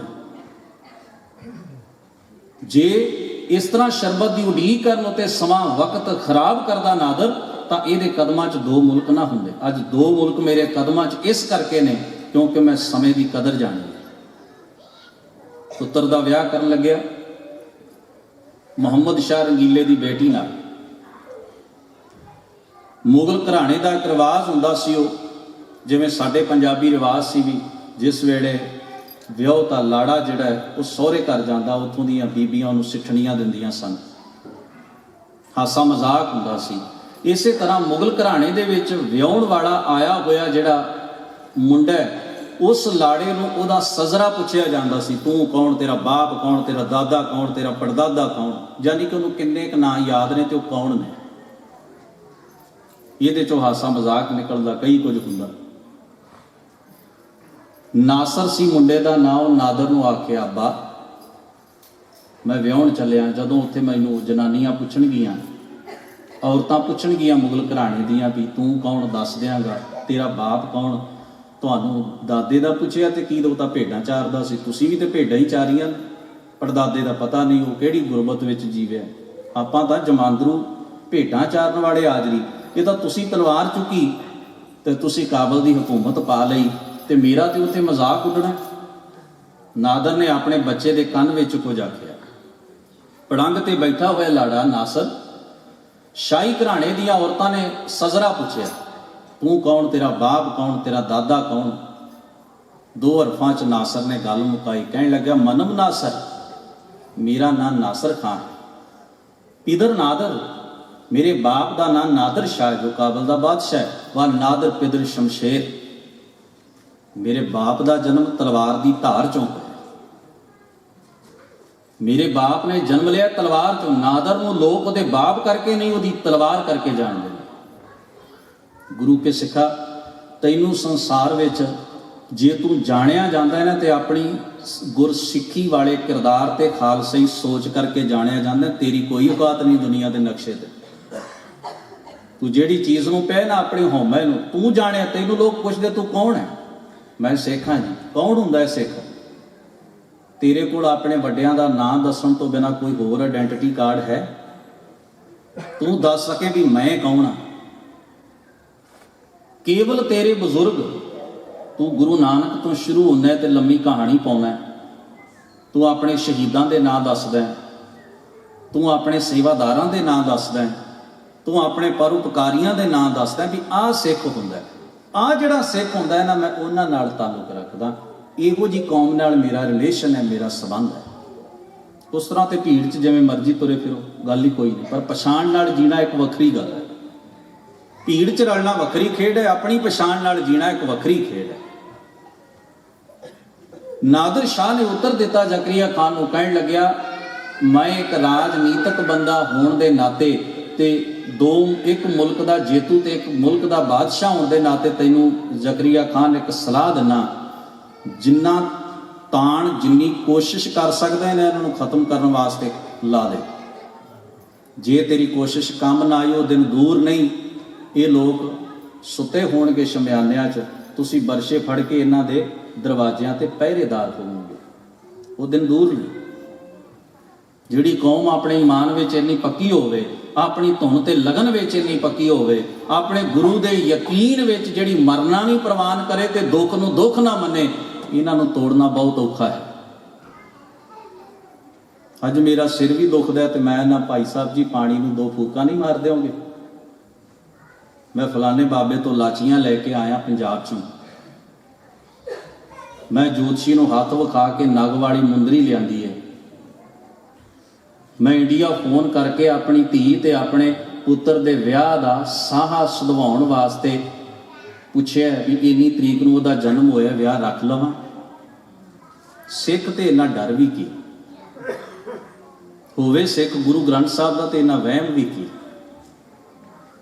ਪਰ ਇਹ ਚੱਲਦਾ ਸਾਡੇ 'ਚ, ਖਿਮਾ ਕਰਨਾ, ਲਪੇਟੇ ਹੋਏ ਆ ਬਾਹਰੋਂ ਪਰ ਅੰਦਰ ਤੇ ਬਹੁਤ ਕੁਝ ਹੈ। ਕਿੱਥੇ ਜੀ ਰਹੇ ਹਾਂ ਅਸੀਂ ਸੰਸਾਰ ਦੀ ਇਸ ਭੀੜ ਦੇ ਅੰਦਰ? ਗੁਰੂ ਨੇ ਸਾਨੂੰ ਜਿਸ ਜੀਵਨ ਦੀ ਉਚਾਈ ਦੇ ਉੱਤੇ ਲਿਜਾ ਕੇ ਸਾਨੂੰ ਜਗਤ ਨੂੰ ਵਿਖਾਉਂਦਿਆਂ ਹੋਇਆ ਆਖਿਆ ਸੀ, ਇਹ ਸੰਸਾਰ ਹੈ, ਪਰ ਤੂੰ ਇਸ ਭੀੜ ਤੋਂ ਬਚ ਕੇ ਜਗਤ ਦੇ ਭਲੇ ਲਈ ਜੀਣਾ ਹੈ, ਆਪਣਾ ਜੀਵਨ ਉੱਚਾ ਰੱਖਣਾ ਹੈ। ਉਸ ਭੀੜ ਵਿੱਚ ਅਸੀਂ ਦੁਬਾਰਾ ਜਾ ਰਹੇ ਤੇ ਉਸ ਉਚਾਈ ਤੋਂ ਡਿੱਗਦਿਆਂ ਅਸੀਂ ਸਮਾਂ ਨਹੀਂ ਲਾਇਆ, ਡਿੱਗ ਰਹੇ ਹਾਂ, ਨਿਰੰਤਰ ਡਿੱਗ ਰਹੇ ਹਾਂ। ਇਹ ਤੇ ਵਧਾਈ ਦੇ ਪਾਤਰ ਨੇ ਉਹ ਸਿੱਖ ਜਿਹੜੇ ਆਪਣੀ ਨਿੱਜੀ ਮਿਹਨਤ ਨਾਲ, ਖਿਮਾ ਕਰਨਾ, ਆਪਣੀ ਨਿੱਜੀ ਮਿਹਨਤ ਨਾਲ ਜਿਹੜੇ ਕਿਸੇ ਮੁਕਾਮ ਤੇ ਪਹੁੰਚ ਕੇ ਸਾਡੇ ਵਰਗਿਆਂ ਦਾ ਸਿਰ ਵੀ ਉੱਚਾ ਕਰ ਜਾਂਦੇ ਨੇ। ਸੱਚਮੁੱਚ ਹੀ ਉਹ ਵਧਾਈ ਦੇ ਪਾਤਰ ਨੇ।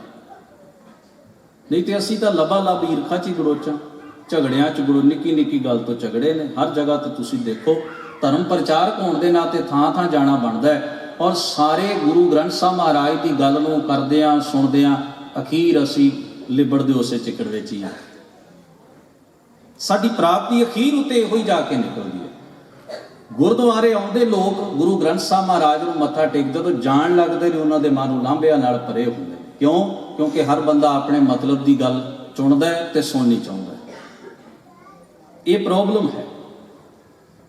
ਕਿਉਂ ਨਾ ਅਸੀਂ ਆਪਣੇ ਮਨ ਨੂੰ ਮੈਦਾਨ ਕਰਕੇ ਸਾਵਾਂ ਕਰਕੇ ਗੁਰੂ ਲਈ ਜੀਵੀਏ ਤੇ ਗੁਰੂ ਲਈ ਆਈਏ। ਚੰਗੀ ਗੁਰੂ ਦੀ ਗੱਲ ਨੂੰ ਮਨ 'ਚ ਵਸਾਈਏ ਤੇ ਬੁਰੀ ਨੂੰ ਉੱਥੇ ਹੀ ਛੱਡ ਦਈਏ। ਉਹਦਾ ਭਾਰ ਚੁੱਕਣ ਵਾਸਤੇ ਅਸੀਂ ਧਰਤੀ ਤੇ ਨਹੀਂ ਆਏ।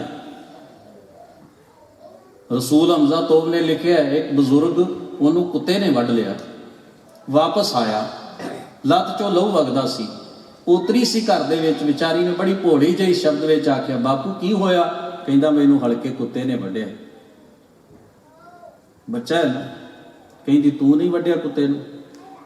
ਕਹਿੰਦਾ ਪੁੱਤ ਉਹ ਕੁੱਤਾ ਹੈ, ਮੈਂ ਬੰਦਾ, ਬੰਦੇ ਕੁੱਤੇ ਨੂੰ ਨਹੀਂ ਵੱਢਦੇ ਹੁੰਦੇ। ਬੰਦੇ ਕੁੱਤੇ ਨੂੰ ਨਹੀਂ ਵੱਢਦੇ ਹੁੰਦੇ, ਕੁੱਤਾ ਵੱਢ ਸਕਦਾ ਹੈ ਕਿਉਂਕਿ ਉਹ ਕੁੱਤਾ ਹੈ। ਸਾਨੂੰ ਰੱਬ ਨੇ ਇਹ ਅਕਲ ਦਿੱਤੀ ਹੈ, ਅਸੀਂ ਇਸ ਕਰਕੇ ਉਹ ਕੰਮ ਨਹੀਂ ਕਰ ਸਕਦੇ ਜਿਹੜੀਆਂ ਦੂਸਰੀਆਂ ਜੂਨਾਂ ਕਰਦੀਆਂ ਨੇ। ਗੁਰੂ ਨੇ ਬਾਣੀ 'ਚ ਇਹੀ ਗੱਲ ਸਮਝਾਈ, ਚਸਕੇ ਵਿੱਚ ਪੈਣਾ, ਈਰਖਾ ਵਿੱਚ ਜਿਉਣਾ, ਹੰਕਾਰ ਵਿੱਚ ਜਿਉਣਾ, ਇਹ ਮਨੁੱਖ ਦੇ ਹਿੱਸੇ ਨਹੀਂ ਆਇਆ। ਇਸ ਨੂੰ ਛੱਡ ਦੇ, ਇਸ ਨੂੰ ਤਿਆਗ ਕੇ ਸੁਖੀ ਹੋ ਸਕਦਾ ਨਹੀਂ ਹੋ ਸਕਦਾ। ਭਗਤ ਜੀ ਬਾਣੀ ਦੇ ਵਿੱਚ ਆਖਦੇ ਨੇ, ਮੈਂ ਪਤਾ ਉਸ ਦੀ ਇਬਾਦਤ ਵਿੱਚ ਕਿਉਂ ਜੁੜਦਾ, ਕਿਉਂਕਿ ਜਿਹਦਾ ਸੰਸਾਰ 'ਚ ਕੋਈ ਨਹੀਂ ਨਾ, ਕੋਈ ਨਹੀਂ ਦਿਸਦਾ, ਕੋਈ ਧਿਰ ਉਹਦੇ ਨਾਲ ਖਲੋਣ ਲਈ ਨਹੀਂ। ਉਹਦੇ ਅੰਦਰ ਵਸਦਾ ਹੋਇਆ ਰੱਬ ਉਹਦਾ ਆਪਣਾ ਹੈ, ਕੁਦਰਤ ਵਿੱਚ ਵਸਦਾ ਹੋਇਆ ਰੱਬ ਉਹਦਾ ਆਪਣਾ ਹੈ। ਉਹਦੇ ਯਕੀਨ ਤੇ ਉਹਦੇ ਇਕਤਾਦ ਉੱਤੇ ਉਹ ਮਿੱਟੀ ਨੂੰ ਵੀ ਹੱਥ ਲਾਏ ਤੇ ਮਿੱਟੀ ਸੋਨਾ ਪੈਦਾ ਕਰ ਦਿੰਦੀ ਹੈ। ਇਹ ਉਹਦੇ ਯਕੀਨ ਵਿੱਚ ਹੈ। ਦਸ਼ਮੇਸ਼ ਤਲਵੰਡੀ ਸਾਹਿਬ ਉਹ ਸਨ, ਕਿਸਾਨ ਉਹਨਾਂ ਦੇ ਕੋਲ, ਸੰਗਤ ਕਿਸਾਨਾਂ ਦੀ ਹੀ ਸੀ, ਬਹੁਤੀ ਬੈਠੇ ਹੋਏ ਸਨ।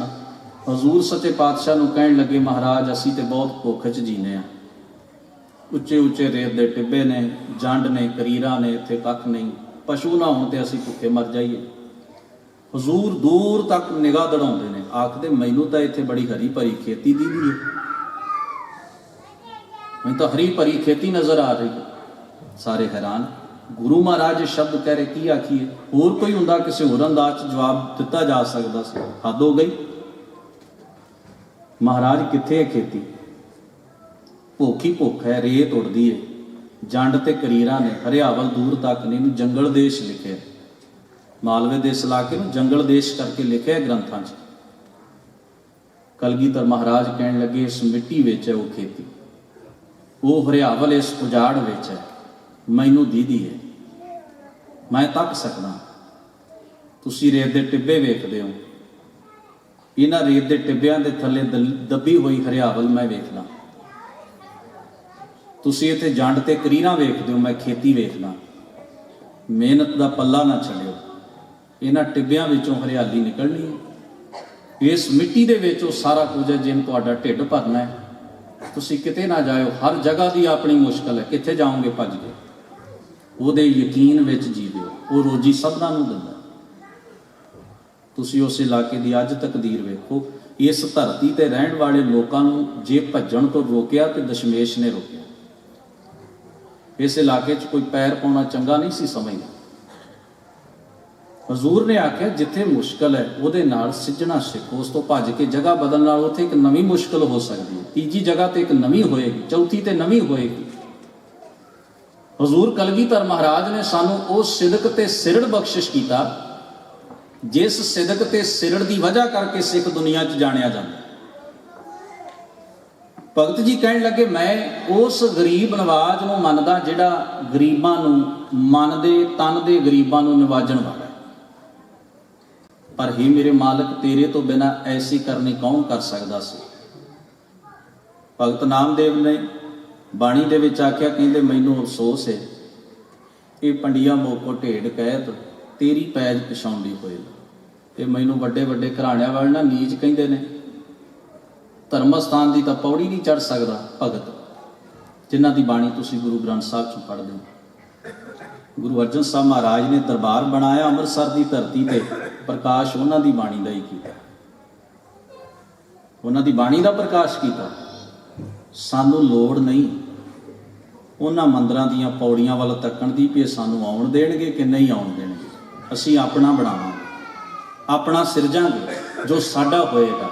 ਅਸੀਂ ਉੱਥੇ ਕਬੀਰ ਜੀ ਨੂੰ ਗਾਵਾਂਗੇ, ਭਗਤ ਰਵਿਦਾਸ ਜੀ ਨੂੰ ਸੁਣਾਂਗੇ ਔਰ ਨਾਮਦੇਵ ਸਾਹਿਬ ਦੀ ਸਲਾਹ ਲਵਾਂਗੇ। ਅਸੀਂ ਦੁੱਖ ਤੇ ਸੁੱਖ ਵੇਲੇ ਉਹਨਾਂ ਦਾ ਕਲਾਮ ਹੀ ਪੜਾਂਗੇ। ਜਾਓ ਅਸੀਂ ਵੇਦ ਛੱਡੇ। ਸਾਡੇ ਲਈ ਇਹੀ ਵੇਦ ਹੈ, ਸਾਡੇ ਲਈ ਇਹੀ ਸਿਮਰਤੀ ਹੈ, ਸਾਡੇ ਲਈ ਇਹੀ ਮੱਕਾ ਹੈ ਤੇ ਇਹੀ ਕਾਸ਼ੀ ਹੈ। ਸਾਨੂੰ ਕਿਧਰੇ ਜਾਣ ਦੀ ਜ਼ਰੂਰਤ ਨਹੀਂ।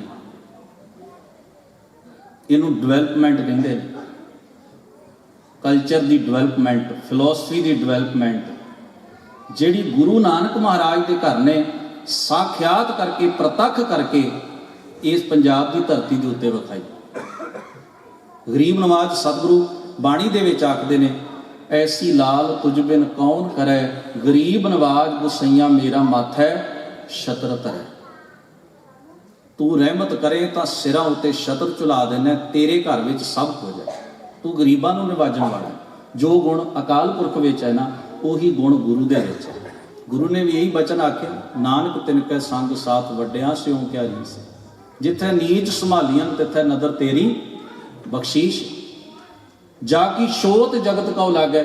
ਜਿਹਦੀ ਛੋਹ ਵੀ ਕਿਸੇ ਨੂੰ ਲੱਗ ਜਾਏ ਤੇ ਉਹ ਸਮਝਦਾ ਸੀ ਇਹ ਨੀਚ ਮੇਰੇ ਨਾਲ ਜੁੜ ਗਿਆ, ਮੈਂ ਭਿੱਟਿਆ ਗਿਆ। ਤਾਂ ਪਰ ਤੂੰ ਹੀ ਤਰੈ, ਤੂੰ ਉਹਦੇ ਉੱਤੇ ਵੀ ਦਇਆਵਾਨ ਹੈ। हे ਮੇਰੇ ਮਾਲਕ, ਤੂੰ ਐਸਾ ਹੈ, ਤੂੰ ਭੇਦਭਾਵ ਨਹੀਂ ਕਰਦਾ। ਤੇਰੇ ਦਰ ਦੇ ਉੱਤੇ ਸਾਰੇ ਸਮਾਨ ਨੇ। ਤੂੰ ਤਾਂ ਐਸਿਆਂ ਨੂੰ ਨਿਵਾਜਦਾ, ਆਪਣੀ ਗੋਦ ਬਖਸ਼ਦਾ। ਨੀਚਾ ਊਚ ਕਰੈ ਮੇਰਾ ਗੋਬਿੰਦ। ਮੇਰਾ ਮਾਲਕ ਸ੍ਰਿਸ਼ਟੀ ਦਾ ਸਿਰਜਣਹਾਰ, ਜਿਨ੍ਹਾਂ ਨੂੰ ਸੰਸਾਰ ਦੇ ਸਿਸਟਮ ਨੇ ਨੀਵਾਂ ਬਣਾ ਦਿੱਤਾ ਹੈ, ਜਿਹੜਾ ਆਪਣੇ ਕਰਮ ਕਰਕੇ ਨੀਵਾਂ ਬਣ ਗਿਆ ਹੈ, ਉਹਦੀ ਰਹਿਮਤ ਨਾਲ ਉਹ ਵੀ ਉੱਚਾ ਹੁੰਦਾ ਹੈ। ਤੂੰ ਉਹਨਾਂ ਨੂੰ ਵੀ ਉੱਚਿਆਂ ਕਰ ਦਿੰਦਾ। ਕਾਹੂ ਤੇ ਨਾ ਡਰੇ, ਪਰ ਤੈਨੂੰ ਇਹ ਐਸਾ ਕਰਦੇ ਆ ਡਰ ਕੋਈ ਨਹੀਂ। ਸਾਨੂੰ ਹੋ ਸਕਦਾ ਵੀ ਜੇ ਮੈਂ ਉਹਦੇ ਨਾਲ ਖਲੋਤਾ ਦੂਜਾ ਕੀ ਆਖੇਗਾ, ਦੂਜੇ ਨਾਲ ਖਲੋਤਾ ਤੀਜਾ ਕੀ। ਉਹ ਮਾਲਕ ਮੇਰੇ ਨਾਲ, ਗੁਰੂ ਨਾਨਕ ਖਲੋਤਾ, ਉਹਨੂੰ ਕਿਸੇ ਦੀ ਪਰਵਾਹ ਹੀ ਨਾ ਕੀਤੀ। ਸਾਨੂੰ ਪੰਜਾਬ ਦੇ ਜਾਇਆਂ ਨੂੰ, ਗਲੀਆਂ 'ਚ ਰੁਲਦਿਆਂ ਨੂੰ ਉਸਨੇ ਚੁੱਕ ਕੇ ਸੀਨੇ ਨਾਲ ਲਾਇਆ, ਉਹਨੂੰ ਕਿਸੇ ਦੀ ਪਰਵਾਹ ਨਾ ਕੀਤੀ। ਆਖਿਆ ਜਾਓ, ਜਿਹਨੂੰ ਮੈਂ ਪਸੰਦ ਨਹੀਂ ਉਹ ਮੈਨੂੰ ਛੱਡ ਜਾਓ, ਪਰ ਮੈਨੂੰ ਤਾਂ ਇਹੋ ਹੀ ਚੰਗੇ ਲੱਗਦੇ ਨੇ। ਨਾਮਦੇਵ, ਕਬੀਰ, ਤਿਲੋਚਨ, ਸਦਨਾ, ਸੈਨ, ਇਹਨਾਂ ਭਗਤ ਸਾਹਿਬਾਨਾਂ ਦੇ ਨਾਮ ਵਰਤੇ। ਤਰ ਇਹ ਤੇਰੀ ਯਾਦ ਵਿੱਚ ਜੁੜ ਕੇ ਤਰ ਗਏ। ਕਹਿ ਰਵਿਦਾਸ ਸੁਨੋ ਰੇ ਸੰਤੋ। ਭਗਤ ਜੀ ਆਖਦੇ ਨੇ, ਹੇ ਸਤ ਸੰਗਿਓ ਮੇਰਾ ਬਚਨ ਧਿਆਨ ਨਾਲ ਸੁਣੋ, ਹਰ ਜੀਓ ਤੇ ਸਭੈ ਸਰੈ। ਉਸ ਮਾਲਕ ਦੇ ਕੋਲੋਂ ਸਾਰੇ ਕਾਰਜ ਰਾਸ ਹੁੰਦੇ ਨੇ। ਉਹੀ ਹੈ ਇੱਕ ਸਾਡੀ ਹੋਣੀ ਨੂੰ ਬਦਲ ਦੇਣ ਵਾਲਾ। ਆਓ ਉਸ ਨਾਲ ਜੁੜੀਏ ਜੋ ਸਰਬ ਕਲਾ ਕਾ ਗਿਆਤਾ ਹੈ, ਜੋ ਨੀਚਾਂ ਨੂੰ ਉੱਚ ਕਰਦਾ ਹੈ, ਜਿਹਦੀ ਬਖਸ਼ਿਸ਼, ਜਿਹਦੇ ਨਾਮ ਤੇ ਜਿਹਦੇ ਗੁਣ ਕਰਕੇ ਮਨੁੱਖ ਇਸ ਯੋਗ ਹੋ ਜਾਂਦਾ ਹੈ ਕਿ ਜਗਤ ਉਹਦੇ ਕਦਮਾਂ ਦੇ ਉੱਤੇ ਝੁਕਦਾ ਹੈ। ਭਗਤ ਜੀ ਨੇ ਆਪਣੇ ਸ਼ਬਦ ਵਿੱਚ ਹੀ ਇਹ ਗੱਲ ਆਖੀ ਹੈ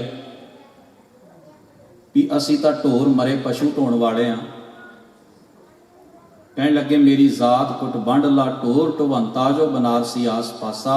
ਅਬ ਵਿਪਰ ਪ੍ਰਧਾਨ ਤੇ ਕਰੈ ਡੰਡੌਤ, ਤੇਰੇ ਨਾਮ ਸ਼ਰਣਾਏ ਰਵਿਦਾਸ ਦਾਸਾ। ਇੱਕ ਬਚਨ ਕਹਿ ਕੇ ਸਮਾਪਤੀ ਕਰਾਂਗਾ। ਉਹ ਸਮਾਂ ਸੀ ਜਦੋਂ ਸਾਨੂੰ ਉਹ ਕਹਿੰਦੇ ਸਨ ਵੀ ਤੁਸੀਂ ਤਾਂ ਹੈ ਹੀ ਕੱਖ ਨਹੀਂ।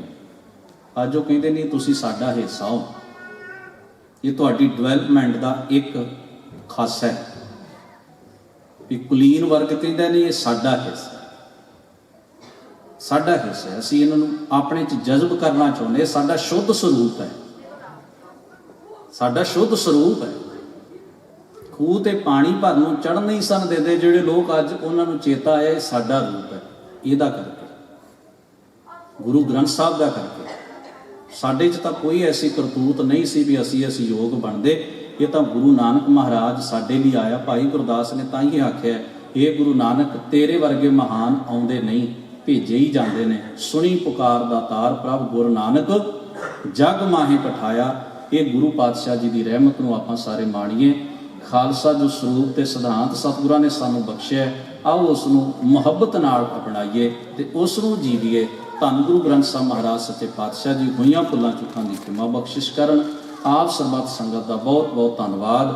ਸਤਿਗੁਰਾਂ ਨੇ ਇੱਕ ਬਾਟੇ ਵਿੱਚ ਸਭਨਾਂ ਨੂੰ ਖੰਡੇ ਕੀ ਪੌਲ ਦੇ ਕੇ ਸਾਰੇ ਭਰਮ ਭੇਦ ਦੂਰ ਕਰ ਦਿੱਤੇ ਸਨ।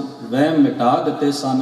ਸਾਨੂੰ ਇੱਕ ਗ੍ਰੰਥ ਤੇ ਇੱਕ ਪੰਥ ਦੀ ਦਾਤ ਦੇ ਕੇ ਸਤਿਗੁਰਾਂ ਨੇ ਆਪਸ ਵਿੱਚ ਸਕੇ ਸਹੋਦਰ ਬਣਾਇਆ। ਆਓ ਉਹਨਾਂ ਨਿਯਮਾਂ ਦੇ ਪਾਲਣਹਾਰ ਬਣੀਏ। ਧੰਨ ਗੁਰੂ ਗ੍ਰੰਥ ਸਾਹਿਬ ਮਹਾਰਾਜ ਰਹਿਮਤ ਕਰਨ। ਸਭਨਾਂ ਨੂੰ ਬਹੁਤ ਬਹੁਤ ਖਾਲਸੇ ਦੇ ਪ੍ਰਗਟ ਦਿਹਾੜੇ ਦੀਆਂ ਵਧਾਈਆਂ। ਸਤਿਗੁਰੂ ਸਿੱਖੀ ਦਾਨ ਚੜ੍ਹਦੀ ਕਲਾ ਬਖਸ਼ਣ। ਅਦਬ ਸਹਿਤ ਫਤਿਹ ਨਾਲ ਸਾਂਝ ਬਣਾਓ। ਵਾਹਿਗੁਰੂ ਜੀ ਕਾ ਖਾਲਸਾ, ਵਾਹਿਗੁਰੂ ਜੀ ਕੀ ਫਤਿਹ।